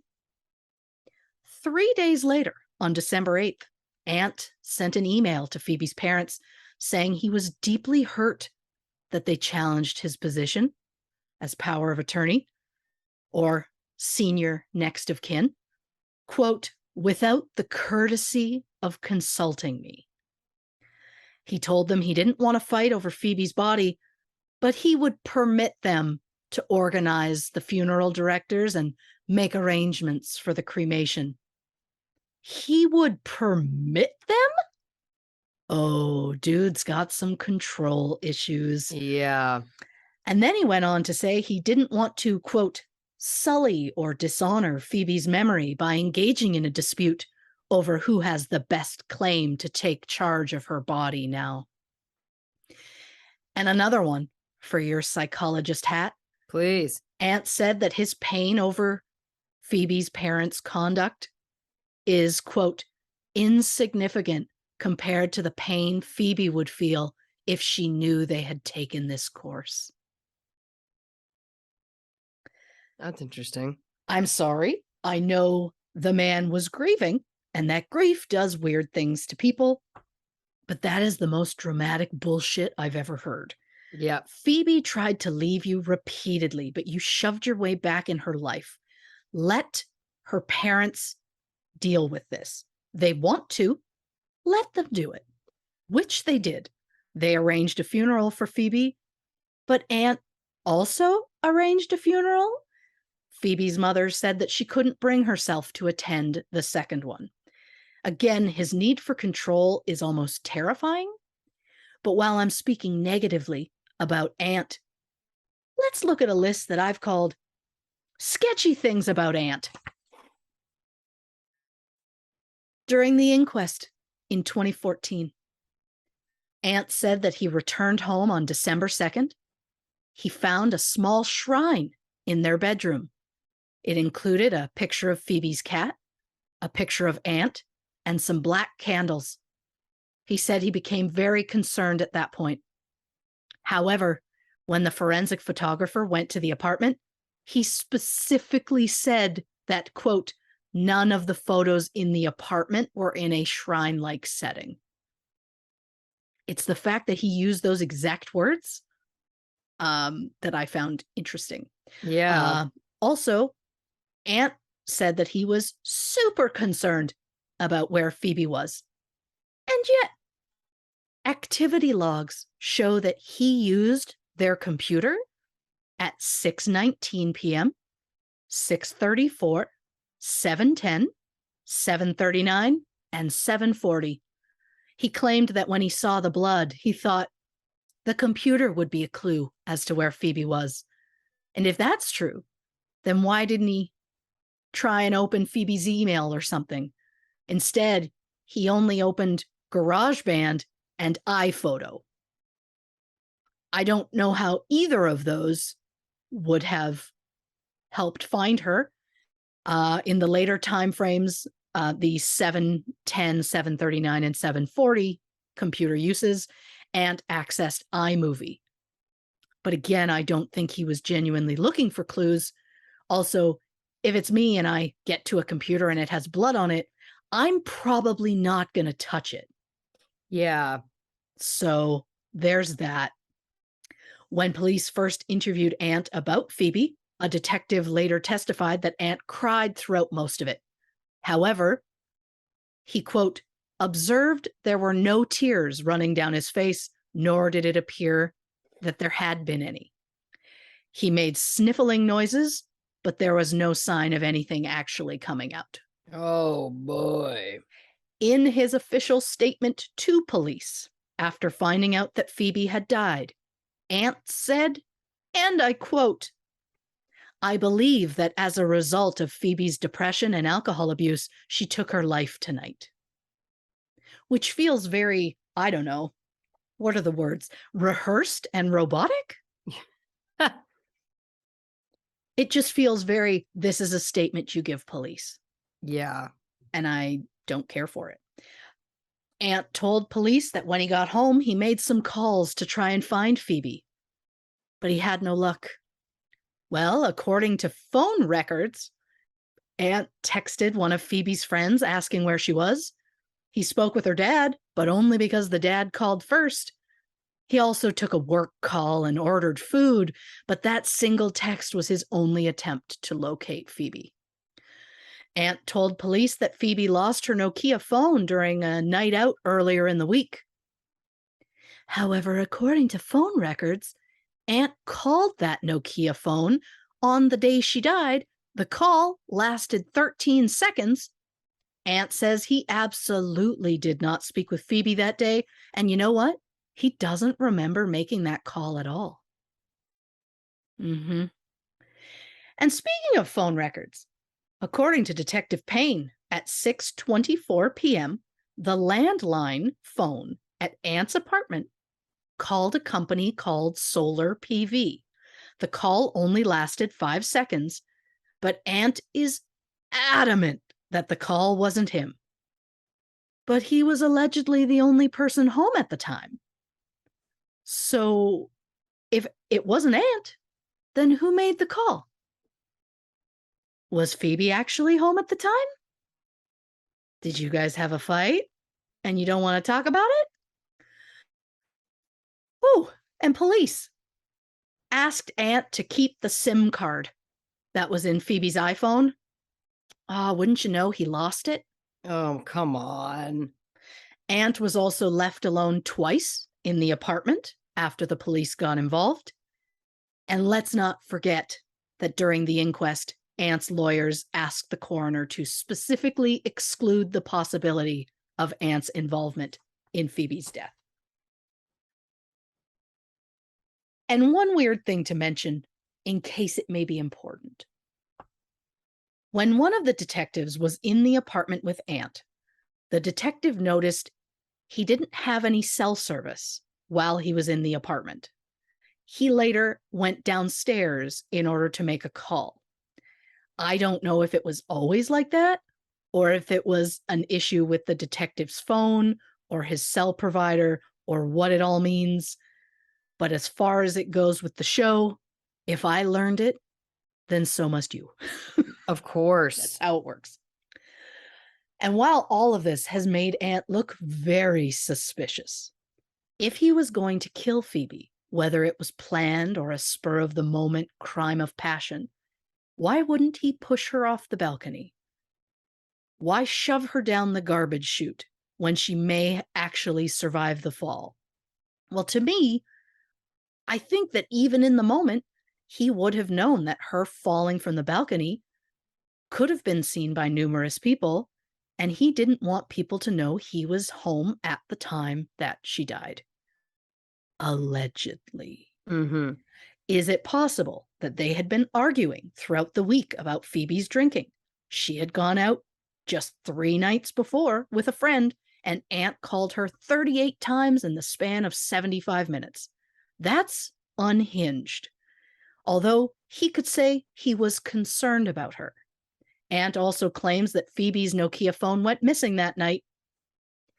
We know there was that phone call he made to that phone on the day she died, but as of October 2022, that phone has still never been found. But let's say they were fighting about maybe Phoebe's drinking, and Ant came home that day to find Phoebe passed out, and he snapped and picked her up and took her to the garbage chute. I mean, a controlling, potentially abusive man literally throwing his partner in the garbage makes a pretty loud statement to me. Again, I'm not outright saying that Ant had anything to do with Phoebe's death. I'm just looking at all the possibilities.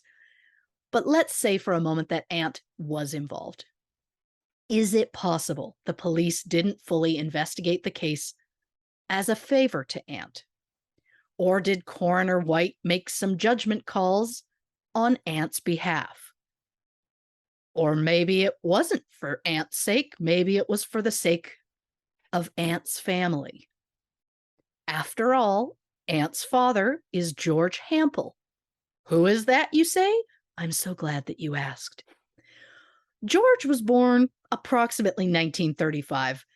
This family, finding any personal details about them online is so weirdly difficult that it's to a point of sketchy.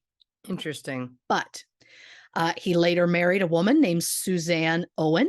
They had a daughter, Christina, around 1965, and their son, Anthony, Ant, around 1967.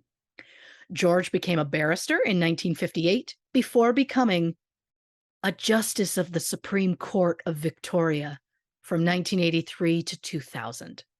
Mm-hmm. He later became a law professor at Monash University in Melbourne. George was also the president of the International Institute of Forensic Studies and vice president of the Law Council of Australia. In 2006, he was appointed a member of the Order of Australia. But before we brag too much about George, I'd like to say that while he was a highly respected judge, I don't agree with some of his decisions, which leads me to a, is that what you call justice, George? Side note. Just 2 cases here. He had a lot. I'm only going to focus on the 2. Both just happen to have occurred in 1987. They are not related to each other. On August 9th, 1987, in Clifton Hill, Victoria, 19-year-old Julian Knight fatally shot 7 people and injured 19 during a sniper-style shooting spree, which would later be known as the Hoddle Street massacre. Knight methodically loaded 2 rifles and a shotgun and packed 100 rounds of ammunition and headed to a strip of grass on the east side of Hoddle Street. At 9:30 p.m., he just started opening fire on passing vehicles. Police arrived on scene 8 minutes later, so Knight ran north along the Clifton Hill railway line, firing shots at a police car as he ran. Then he stopped to smoke a cigarette and continued on the run for another 20 minutes before he was apprehended. Knight pleaded guilty to 7 counts of murder and 46 counts of attempted murder. He was sentenced to 7 consecutive life sentences, but Judge George Hampel allowed a minimum sentence to be added, meaning that Knight could apply for parole after serving just 27 years. George believed that Knight would cease to be a danger to the public as he matured. Knight was denied parole in 2014, and the state government then passed legislation that would keep Knight in prison until he is, quote, in imminent danger of dying or is seriously incapacitated, and that as a result, he no longer has the physical ability to do harm to any person.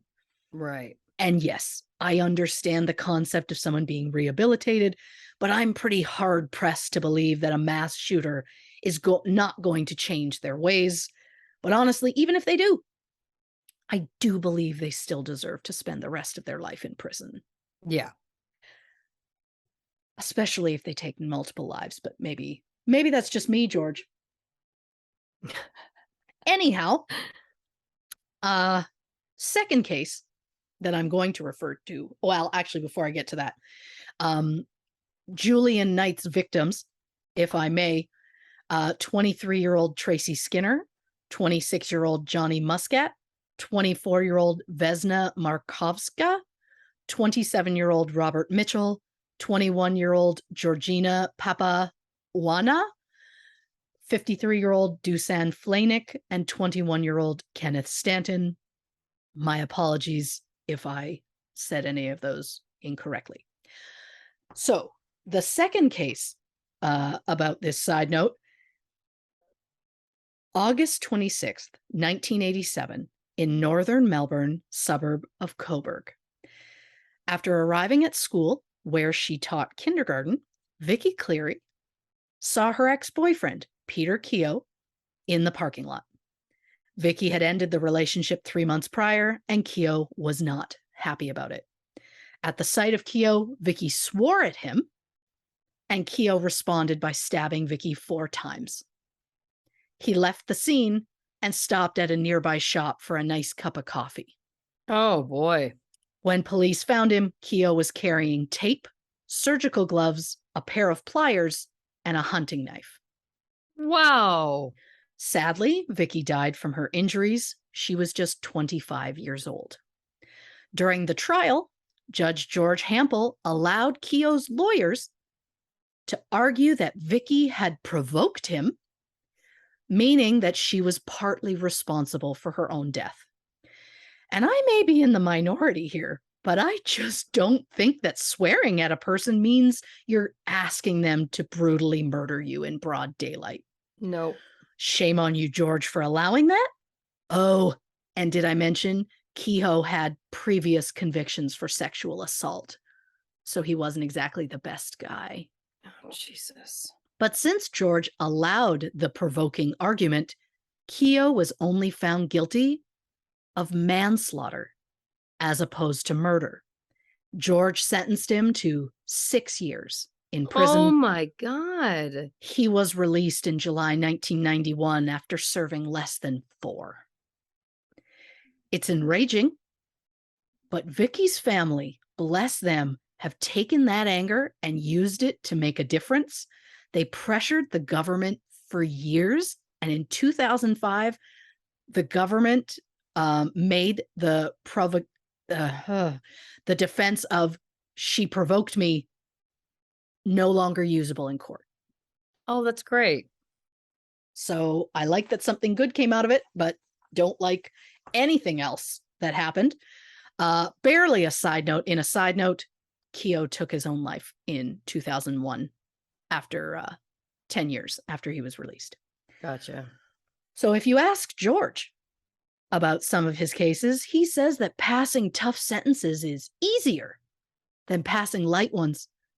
A direct quote from George, quote, "It takes a bit more thinking and a bit more courage to be a bit more merciful." People complain that your sentences aren't tough enough, and you respond that it's actually the smarter and braver move to give a lighter sentence.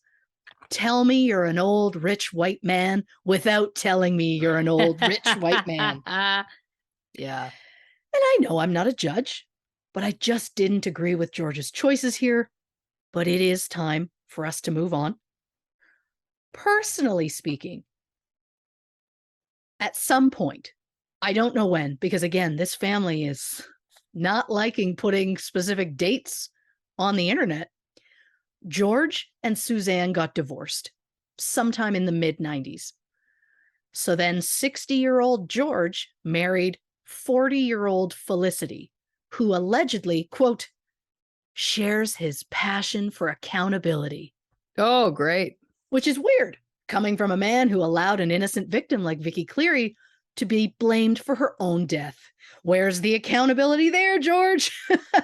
Again, I'm moving on. Felicity was impressive in her own right. She became a barrister in 1981, and by 1996, she was one of Australia's top human rights lawyers. In 2005, Felicity became a judge of the County Court of Victoria.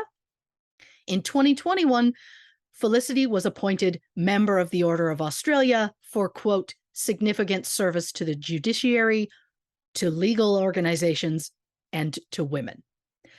So while I'm not saying that Ant was responsible for Phoebe's death, I'm just saying that when someone gets into a bit of a dicey legal situation, I bet it helps to have two former lawyers, a former Supreme Court justice, and a sitting judge in the family.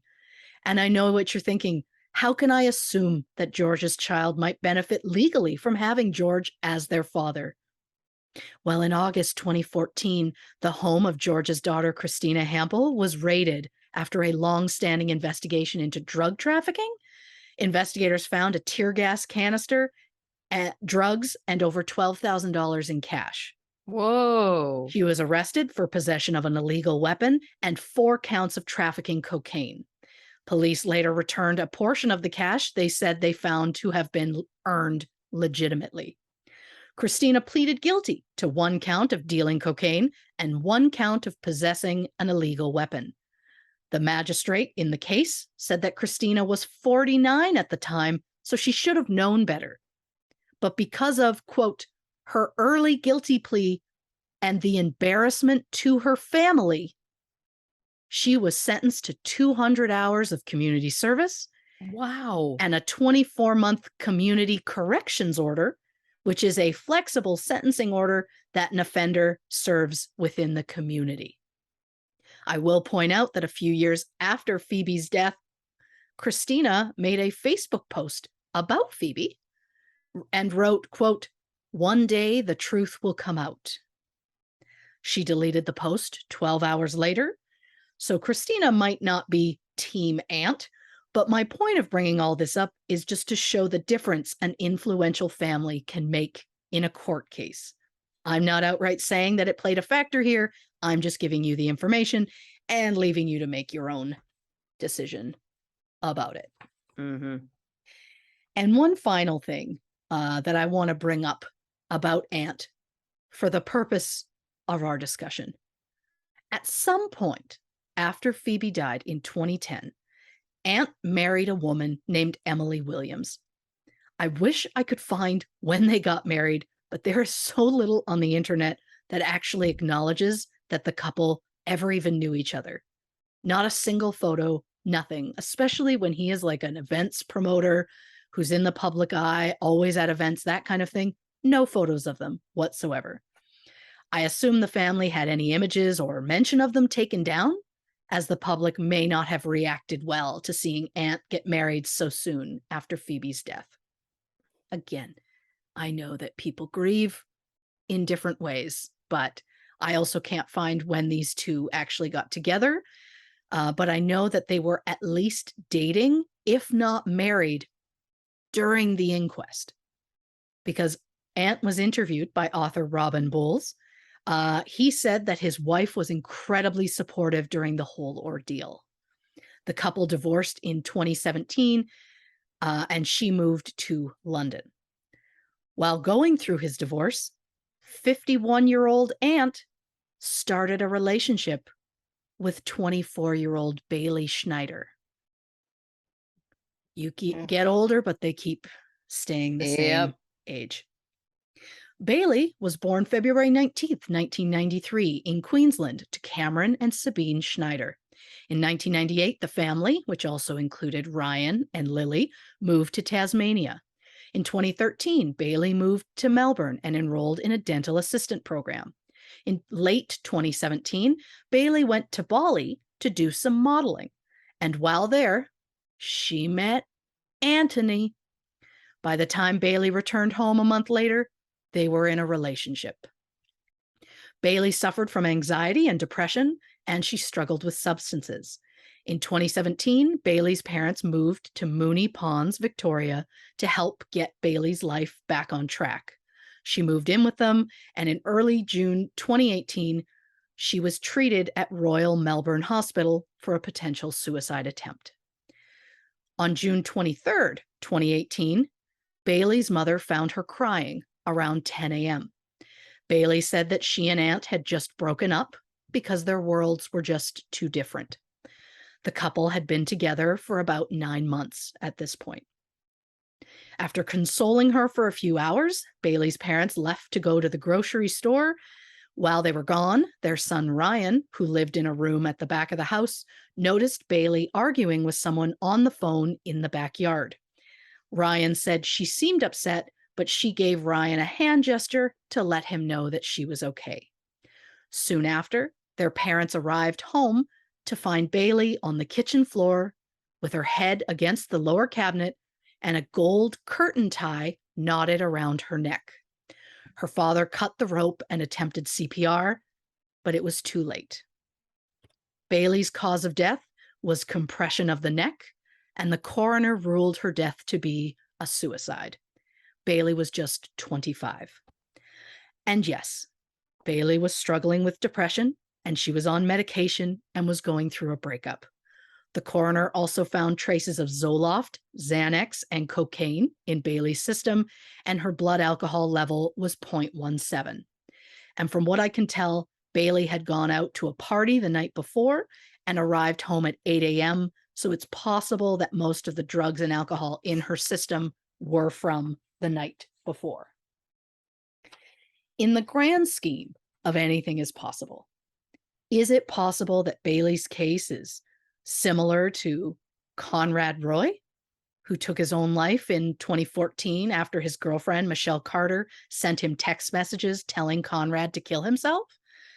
Michelle was found guilty of involuntary manslaughter and sentenced to 15 months plus 5 years probation.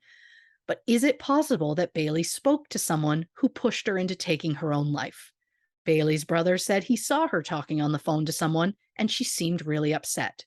Is it possible whoever she was talking to was telling her horrific things and that she shouldn't live any longer?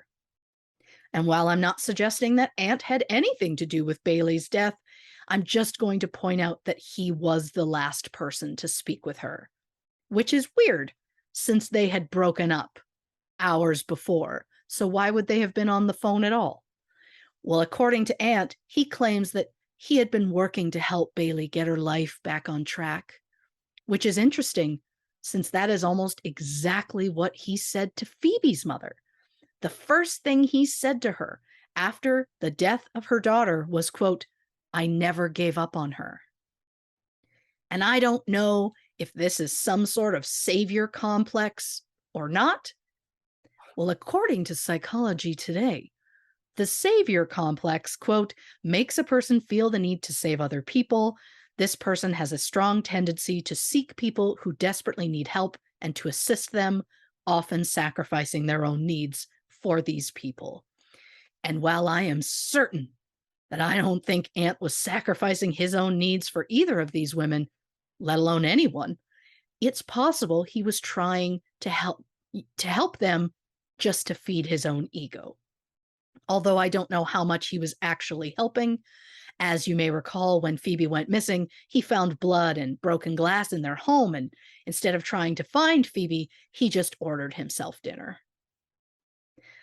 But again, in the grand scheme of anything is possible, what if Bailey didn't take her own life? According to Bailey's parents, there is nowhere in that kitchen that Bailey could have hung herself. She was 5'9", well, almost 5'9", and there was just no place in that kitchen that would have made hanging possible. Bailey's family have since tried to get an inquest into her death, but as of now, they are still waiting. Police said that they worked the case for months and that, quote, any direction for further police action is at the discretion of the coroner. But the coroner concluded that Bailey must have hung herself from the pantry door and that there was nothing suspicious about her death, so her case was closed in 2020. Having one significant other die in a suspicious manner is a lot. But to have a second one die less than 8 years later feels, I don't know, suspicious, maybe? Again, I am not outright accusing Ant of anything. I'm just saying that when you look at everything, some of the stuff just doesn't add up. And in the end, there just seems to be no justice for Phoebe or for Bailey, and both of those women deserved better than that. And God knows they both deserved better than that man. Reporting for True Crime and Cocktails, I'm Christy Oxborrow. Wowzer. Yeah. That took some turns in that act I wasn't expecting. Yeah. Well, I listen, like to keep you on your toes. You always do. Let's take one more break, get one more drink, hit the can one more time, and then we're going to come back and give our final thoughts on the Phoebe Handsjuk episode of True Crime and Cocktails. All right, final one. 1, 2, 3. Welcome back to this episode of True Crime and Cocktails. We're, of course, talking the Phoebe Handsjuk case. And my goodness, this is, I mean, there's so many things. Yep. I feel like I'm going to jump around a bit. I think what's interesting is just getting into Ant Hampel. It's interesting to me that the similarities between Phoebe and Bailey were just so in line. The fact that they were both dealing with depression, the fact that they were both dealing with substances, the fact that they were both 23, the fact, you know what I mean? Like there's just like, it feels like he has a real kind of MO there. And that's the reason why, putting my psychologist hat on, I don't think that this is a true savior complex. I think that this is something far more dark. I think this is more controlling and I think that, again, when you're picking out a target that is so specifically similar in both of these cases, and in both of these cases both women ended up dead, I just think that adds another layer to what was going on for him, speculating that perhaps maybe he knows what happened to them. But jumping back now to Phoebe, I have a couple theories here. It is completely implausible that if this is a man who is calling her 38 times when she's out for 75 minutes with a friend, that if he came home and didn't know where she was, that he wouldn't be blowing up her phone. Full stop. If you are somebody who's calling the landline when you know she's at home twice an hour, 11 times in 6 hours or whatever it was. This is not someone who, when you come home and the person's not there and you had dinner plans with her father, this isn't somebody who's not going to be blowing up her phone. It's just, it doesn't make sense. And you know what I'll say is sloppy. Sloppy. Again, we're speculating here that maybe Aunt had something to do with this. Sloppy. Keep up with your own patterns, man. Come here, Peaches. Yeah. Come here. I mean, even if he wants to make the argument that she supposedly had no cell phone with her, then why did you call the Nokia phone that supposedly went missing days before? Right. And also, if you say, yeah, say you couldn't get a hold of her, call everybody that she knows. Yep. Yes. Just Call the start police, call calling everybody. people. You're not going to start saying to her dad, "Oh, it'll take 48 hours." No, if you're somebody who is so possessive that you are calling that many times, then you are going to start calling every single person you've ever met, the two of you, trying to figure out who this person is. The fact that he ordered food from the same restaurant they were supposed to go to is so definitively to me that he knew that she was not coming back. Again, I'm speaking from making a psychological profile here. Of course. Um, and I am getting full sociopath vibes because this is somebody that believes that he is smarter than everybody and that he's never going to get caught and he's above the law and all of the above. Now, the other thing that we know about true sociopathy is that it is rooted in and true narcissism is that it is excuse me, I should have said narcissism, not sociopathy. I've been up for many hours. I think that we're seeing an example of true narcissism, rather, that he thought that he was above the law, that he wasn't going to get caught, all of the above. And that the next point I was going to make was we know that true narcissism is rooted in extremely deep self-loathing. And the way that the brain fractures is that it puts all of these other unbecoming traits to the forefront of your personality. Because of that, I'm seeing it would make sense to me that that type would be someone who is going after a much younger woman who perhaps is dealing with some mental health, is dealing with some substance, is dealing with all of these things. That makes sense because this is somebody who probably intrinsically deep down is telling himself, well, I can't go for someone my own age, which was kind of something that you said, tongue in cheek near the beginning, but it's true. Deep Yeah. down, subconsciously, he and I think many with a true narcissistic profile don't believe that they can actually attain someone who is at their level and meaning successful, the same age, all of these things. Yeah. They're going after someone that they know that they can manipulate and get to kind of do what they want and control in the way they want because of, again, the deep insecurity that if they were with someone that perhaps had a little bit more life experience and wisdom, they wouldn't go along with this person that's calling them incessantly and doing these kinds of behaviors with them. So to me, I'm just getting a real kind of I'm getting a lot of textbook narcissism stuff happening here. Speculating. Now, Yes. here's the other thing. If it's me and my partner is supposed to meet me and my partner's father for dinner, and I come home and they're not here, even if I'm trying to remain calm, I'm not ordering food. Yeah. Even if it's been 2 hours, I'm going to go out on a limb here and tell you something. I'm not going to have an appetite. And if I'm really hungry for some reason from the day, it's like you're going to grab something from the fridge. You're not going to go to the trouble of picking up a phone, of looking at a menu, of dialing a number, of making small talk, of ordering. Yeah. You know what I'm saying? Like that's so calculated and does not fit that moment whatsoever. It's bumping me. It's a red flag. Yep. The fact that he wasn't concerned that there was the broken glass and blood in the apartment when, again, this is someone who has seemingly been very concerned about her whereabouts at all times is another layer to all of this. The fact that the delivery guy comes up, 803, says there's a bunch of cops down there. So then he decides to stroll down and just ask the cops, hey, could it be my girlfriend? That adds to this narcissistic profile too. Yeah. It was worded like he went down there and went over to found a detective, went over to him and was like, hey, I live in this building. What's going on?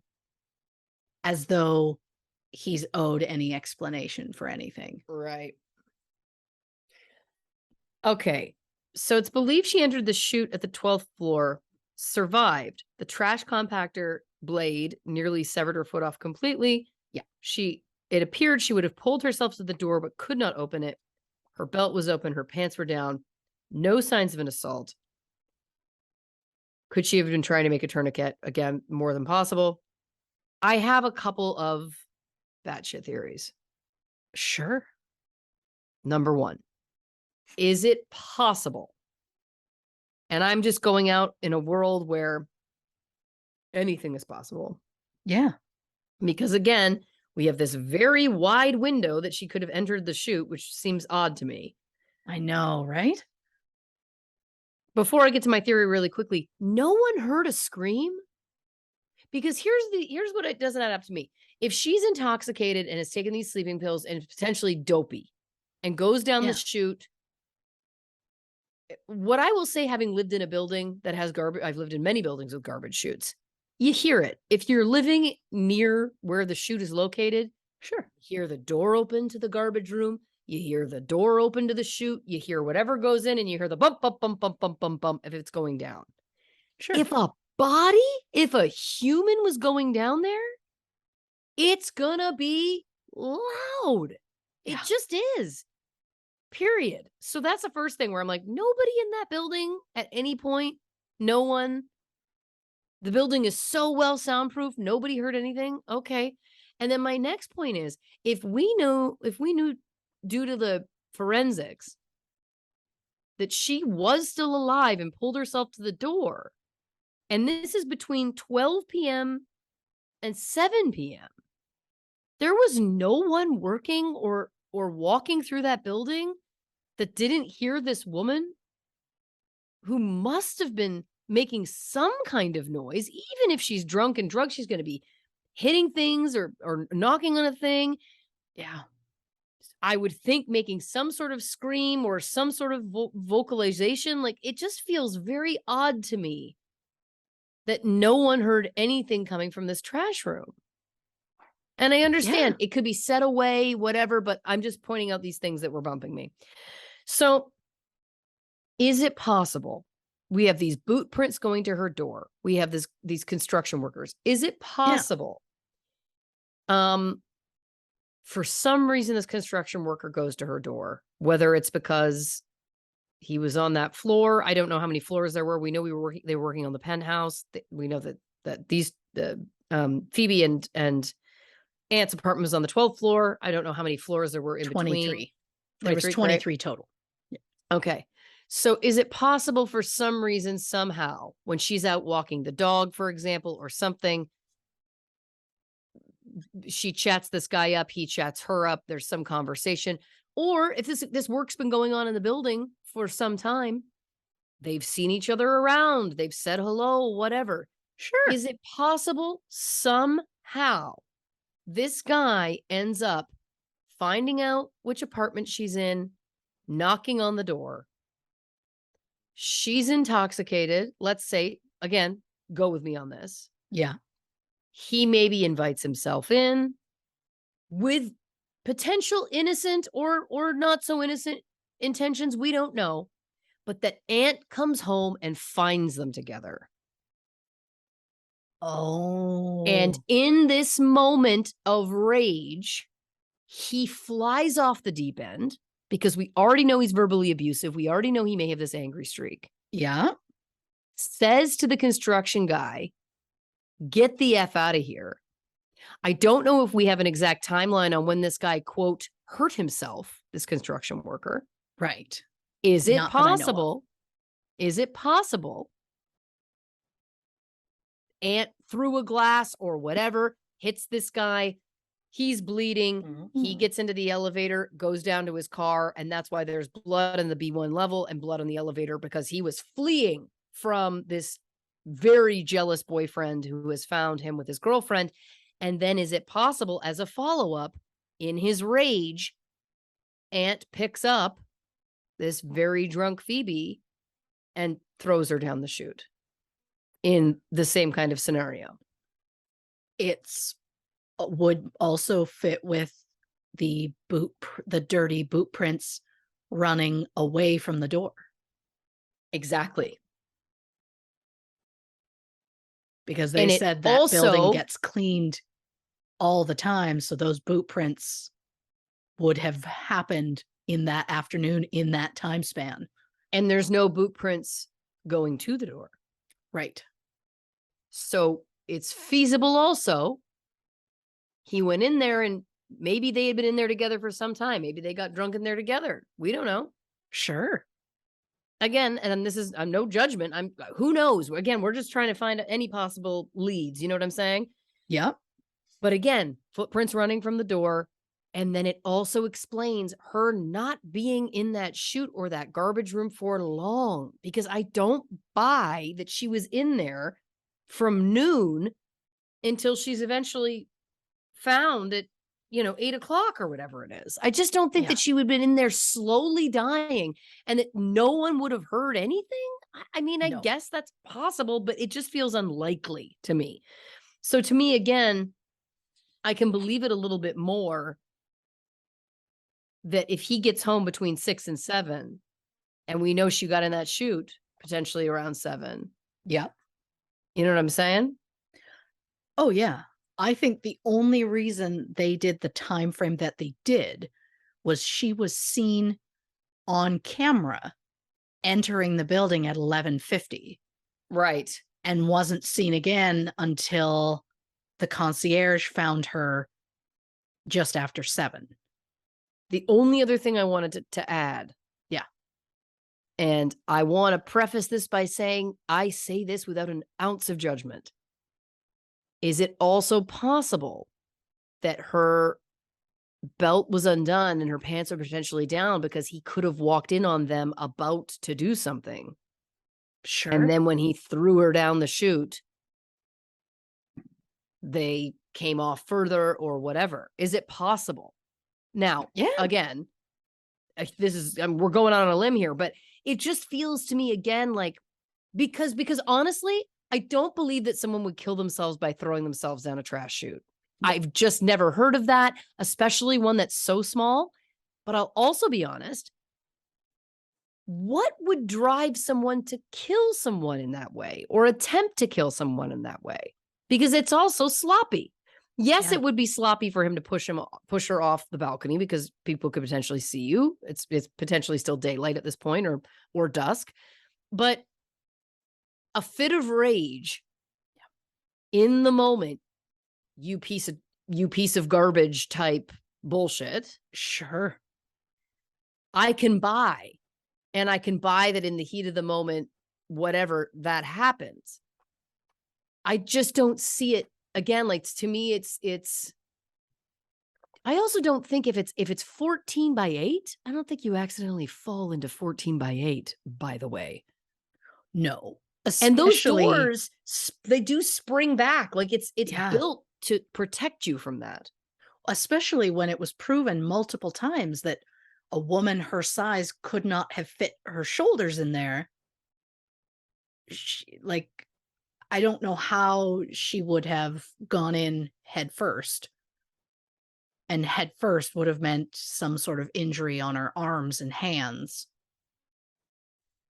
that wasn't there. Yeah. I want to know, and of course, nobody is telling me.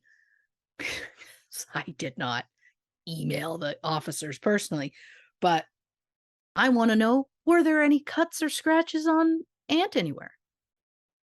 Was he properly checked out? Great question. I also want to know why every single blood sample wasn't tested. That's weird to me. Did you test all of them, but only admit the ones that were Phoebe's blood? Didn't admit that it was somebody else's? Because the two drinks could have easily been, she had someone over. The 2 drinks also could have been him, because again, they've given us that window of an hour. And they've given us a window with her of 7 hours. So she could have had 2 Yeah. separate drinks and 2 separate glasses. There's also that, right? Like the glasses. If the glasses aren't tested, it is completely useless information. Yep. Oh, yeah. I also want to know, there was broken glass and you didn't think we should check every garbage can in this apartment to see if we can piece together where the rest of the glass is. Well, maybe the rest of the glass was in the construction worker. Great call. And there were numerous construction workers that it could have been. Right. It's just nothing. I mean, I can't say nothing because many things bother me about this, but that it's that window. It's that 7-hour window for me that's unsettling. It's not like they found her body a week later and couldn't determine time of death. Even approximate time of death being like, sometime between 12 and 7. Really? Like, you just found her. I feel like usually they can narrow it down a lot better than that. Usually they can. Well, It's I think, just- yes, great point. It just feels like they decided how long they felt it would take her to get into the building, go up to the 12th floor, as though she entered the building and immediately just went to the chute. And it's like, well, we don't think that happened. Right. And I also want to know, where was the dog? Yeah. Where was the dog when there was fighting going on? Or where was the dog when Aunt got home? He only said there was like a mess everywhere. And when police came to the apartment, the dog was on the balcony. Well, that's interesting. So how long was the dog on the balcony? Great point. Who puts their dog on a balcony? It's also so dangerous. It feels unsettling, but it's like, you know, the other thing I was thinking too, we know that the alarms went off earlier in the day and everyone was evacuated and it was a false alarm. Yes. Because of the construction. Yes. And then one conveniently goes off at 6. Isn't it, anytime I've lived in one of these buildings, if a fire alarm goes off, the elevators are shut down. You cannot access them. So to get out of the building, you're going down the stairwell. Mm-hmm. Couple of things. One, is it possible that that alarm went off around 6, not because it was a false alarm, but because as construction worker is running from Aunt, he pulled the alarm as a distraction. He pulled the alarm, or Aunt pulled the alarm, because then he was like, you're not going to get away from me. Dude then goes down the stairs, for example.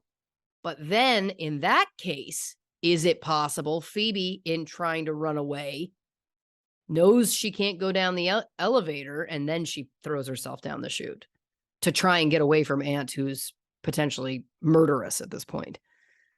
That's the only other thing that came to mind to me. Sure. Was that he pulled that to try and trap her and or whoever she was with. Interesting. Sure.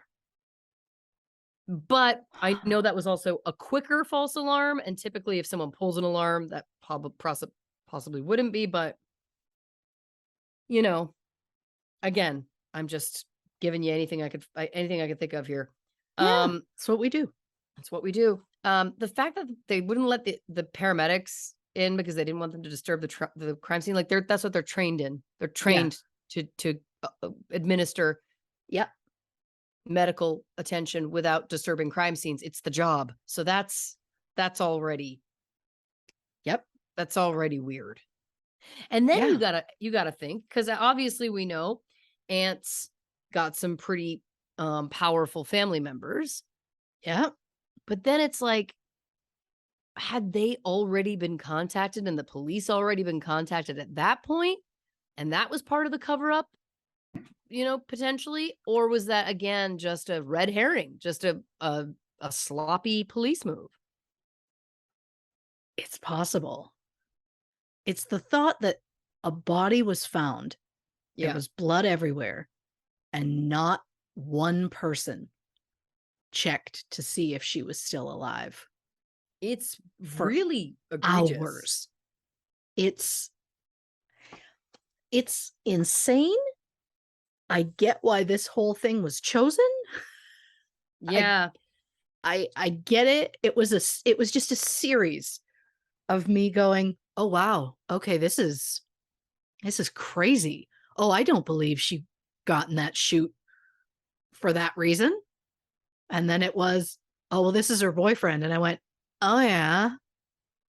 Oh, and these are his family members. Oh." And then this is his other dead girlfriend. And I was like, "Oh, well." Like it just so many every step of the way. It was something else that I'm like, "This is insanity." Yeah. Like I just Well, oh, I'd also like to know when all of her emails had been erased. Was that yep, part of what he was doing? What could have been. in that hour? And if This police had actually taken her computer yeah. that day, I'm sure some IT tappa tappa guy could I say tappa tappa because I that's, liked it. you know, type in the keys. I'm sure some IT kind of forensic IT or whatever could potentially get them back somehow, or look at when they were deleted, or look at anything like that. But I don't know if you can do that same thing when it's been months. I am proving I don't know how computers work. I think you can for some time, but again, Mm, it's a little above our knowledge level. yeah. One other thing. One Yes. other thing. We know that she had been trying to leave him Yes. the 6 weeks prior. Yes. She allegedly sends this group text the morning of December 1st, the day Yep. before she is killed. Yes. Um, which is meandering and long. I also found it interesting that it was to her family and close friends and her boss. I was like, that feels not like something someone would do. Yeah. Almost as though someone was writing it to try and make someone look crazy. Sure. Um, but here's my question. Had Yes. she been threatening him, I'm going to leave you again. Like I can't deal with this or whatever. Perhaps that was some sort of fight. Sure. Are those work boots? Again, just one other speculation here. Are those work boots either one of the construction workers or somebody we don't know of that was in that building who was coming to try and help her get away? Who was like, Sure. and she had said, whoever, Bobby, my friend Bobby or this person or whatever is going to come and he's going to get me out of here. So he took her phone. It needed to get fixed. Okay, sure.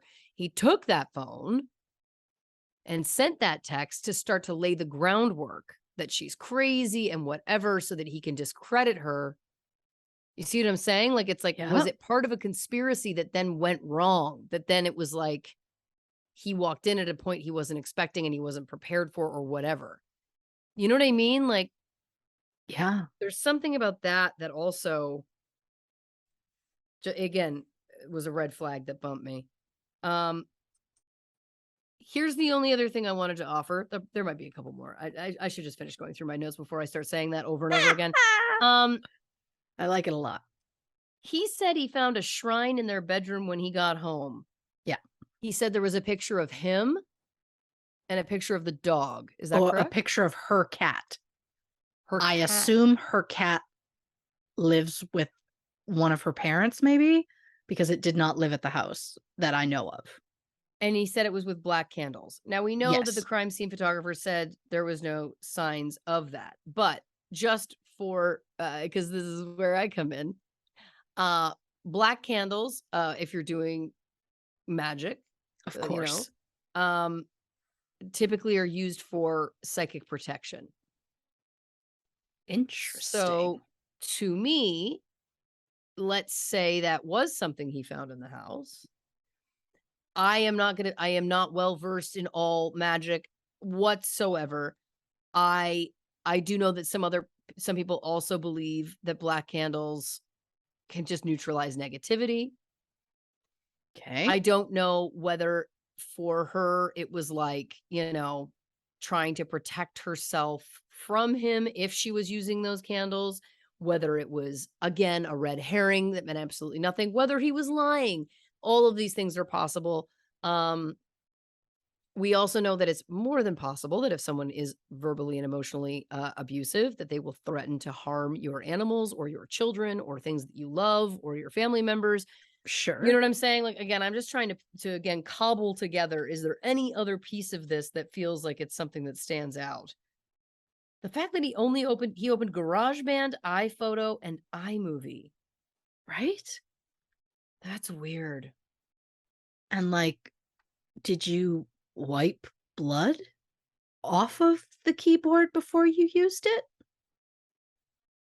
The fact also that the detective said that he was crying, but there was no tears. It was just him sniffling or like putting it on. Again, this feels Mhm. like someone who's pretending to have feelings. You know what I mean? It's Yep. not great. Um, oh, again, stop saying one last thing because I keep seeing other things here. 6:24 p.m. The landline called a company called Solar PV. It lasted 5 seconds. Doesn't that kind of company sound like somewhere a construction worker might work? Interesting. Is it possible that as because also, let's keep going on this. Cell phones Yeah. don't work up there. The detective said, right? Yeah. So 6:24 p.m.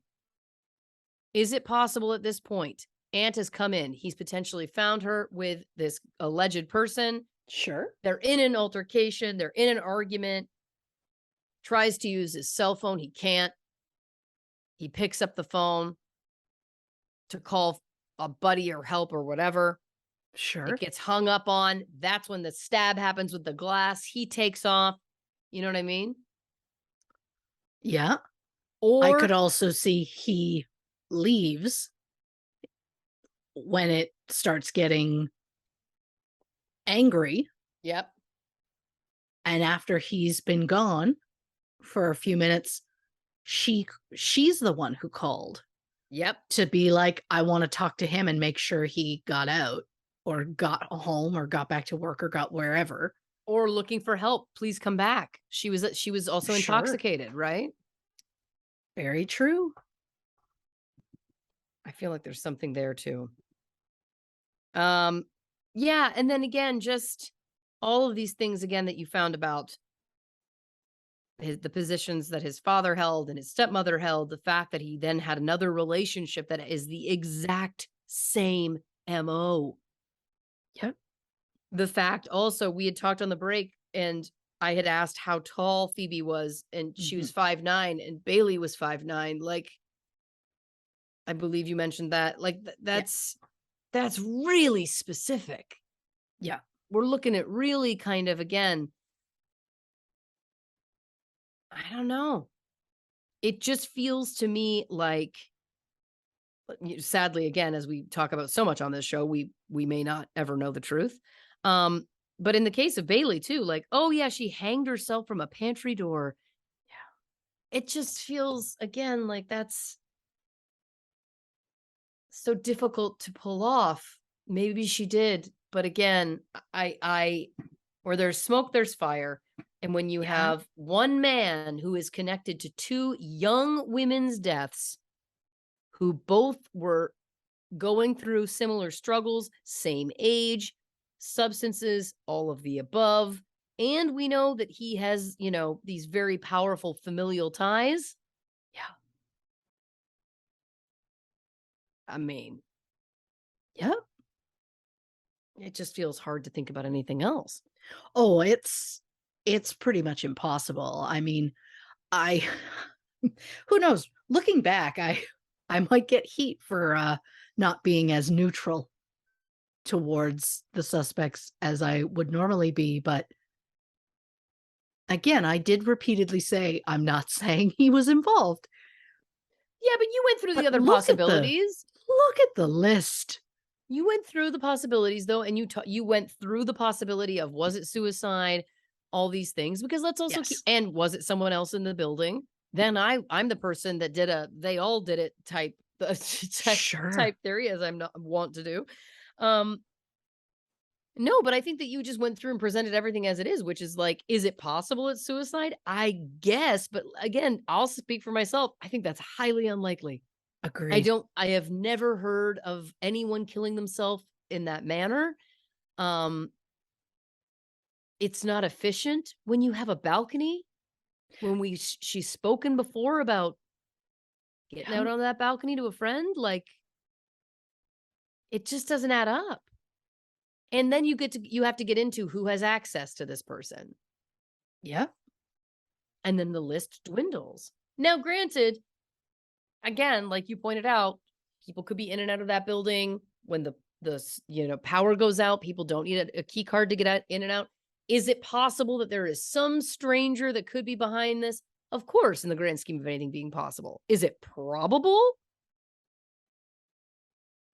Well, then we start to unravel. Well then, if that's the case, why did he act in all the ways that he did? Why were all of then it Yeah. starts to, again, where there's smoke, there's fire. So I don't think that I actually think that you were neutral and then you just went the way that the story went, which is, Because it's there's a lot there. it's so hard to not see it for what it is. To me, I feel like he has shown us who he is repeatedly. Well, yeah. And listen, it's very tragic. It's again one of those things that's so infuriating because all you want is for there to learn the truth. But Oh, yeah. alas, if we've learned anything doing this for 2 years, sometimes we just may never.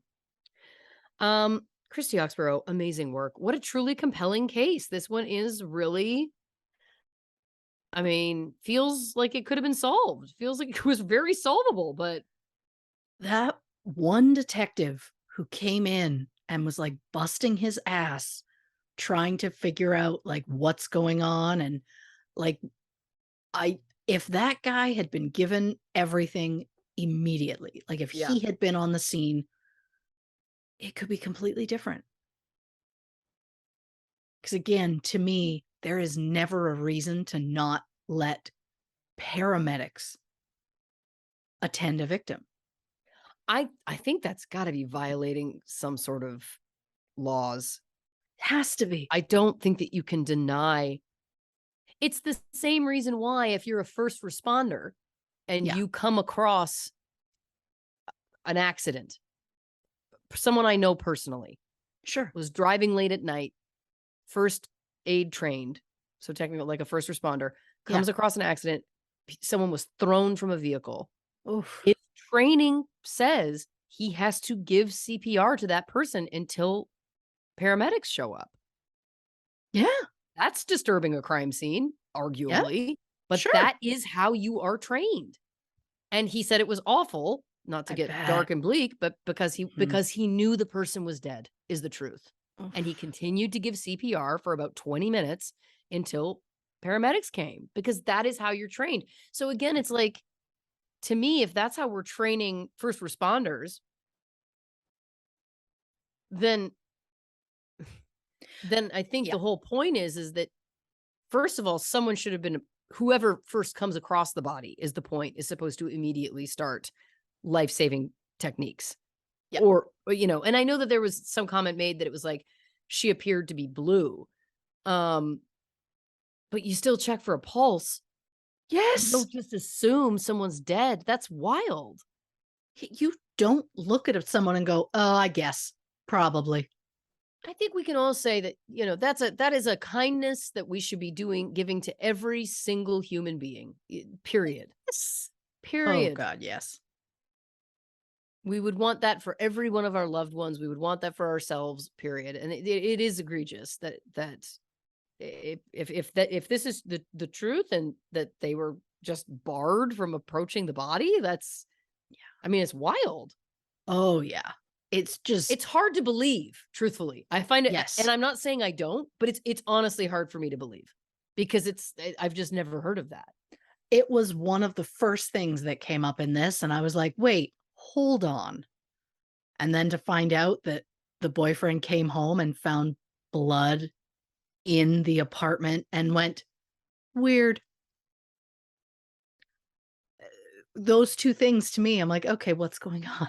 Weird. I'm gonna edit my mixtape on my Thank my you. MacBook here, and then I'm gonna Yeah. order some food. Like, yeah, it's I don't know. It's so bleak. It's so sad. Oh Because yeah. again, she from all things considered, she died from blood loss. Yep.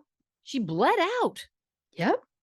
That's someone that I mean, listen, who again, at the point that people arrived, of course she could have already been dead. I'm not saying that. But like it's not like she fell and broke her neck and immediately died. Yep. She bled out. That's someone that there could have absolutely been a very faint pulse that is I mean, look, we do enough of this to know that it's like I would rather trust the trained paramedics who have Yep. the stethoscopes. Yep. You know what I'm saying? Mhm. That's who I would trust. The emergency medical professionals than a police officer saying, "Oh, I looked over, she looked dead." Like even if you're feeling for a pulse is my point. And Yep. I'm not negating again that police do have medical training, of course, but I think that they themselves a lot I'm going to go out on a limb here will defer to a paramedic. Yeah. I've just never heard of it is my point. It's It's wild. It's yeah, just wild. it's just one thing after the other. Where it's not even there's not like one single thing that you're like, "Oh, okay." Like there's like 80 things that don't make sense, Yeah. especially when you add them all together. You're like, "How is this possible that Yeah. all of this happened this way?" It's just so enraging, and I am also so curious because there is like finding information about the Hampel family is difficult. Like there's the basic stuff, but like finding specifically wedding dates or Right. birthdays or years they were born, any of that. Finding any of that was it was just not there. And I'm sure I mean easily I could just not have been looking in the right places. But then there's a part of me that's like, does he have something in his youth that was Phoebe not the first? Is my point. Interesting. Was there someone before? It's possible there's some could have been someone in the 80s. Is there something about the age 23, 24 that makes like did something happen to him around that age, which would have Yep. been the late 80s when we're not exactly putting things on the internet and dad is a Supreme Court justice at this point Yeah. and could make things not show up in papers and so there's no record anywhere. Yeah. Absolutely. Because if they can make a very large drug charge, no time at all, I'm Mhm. sure they could do a lot more than that. Oh, 100%. 100%. It just feels like a movie at this level Yeah. because of it just feels like too much. Like the writer went too far Well, in like being I'm saying, believable.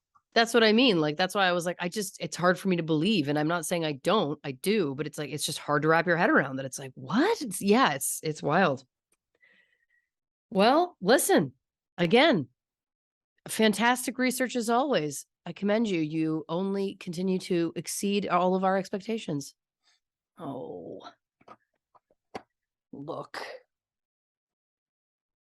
You're adorable. Well, listen, we thank you for your work. We appreciate Mm. it. And we thank you, dear listeners, for joining us on this journey. If you haven't already, give us a follow on the socials on Instagram, Facebook, and YouTube at True Crime and Cocktails, on Twitter at Not Detectives, again on Patreon, patreon.com/True Crime and Cocktails. And the only place for official True Crime and Cocktails merch is truecrewmerch.com. So check that out if you are interested. Christy, do you want to tell the people about next week's episode? Uh, on the next True Crime and Cocktails, Ramon Navarro. Oh, now you're telling me this is an old time actor type. Is that correct? It is. Well, Yeah, listen, we yeah. like the old Hollywood cases. We get into those and we get into those. Good. I look forward to that. Christy, do you want to say goodnight to the people? Good night, Jessica Fletcher. Good night, Tom DeLong.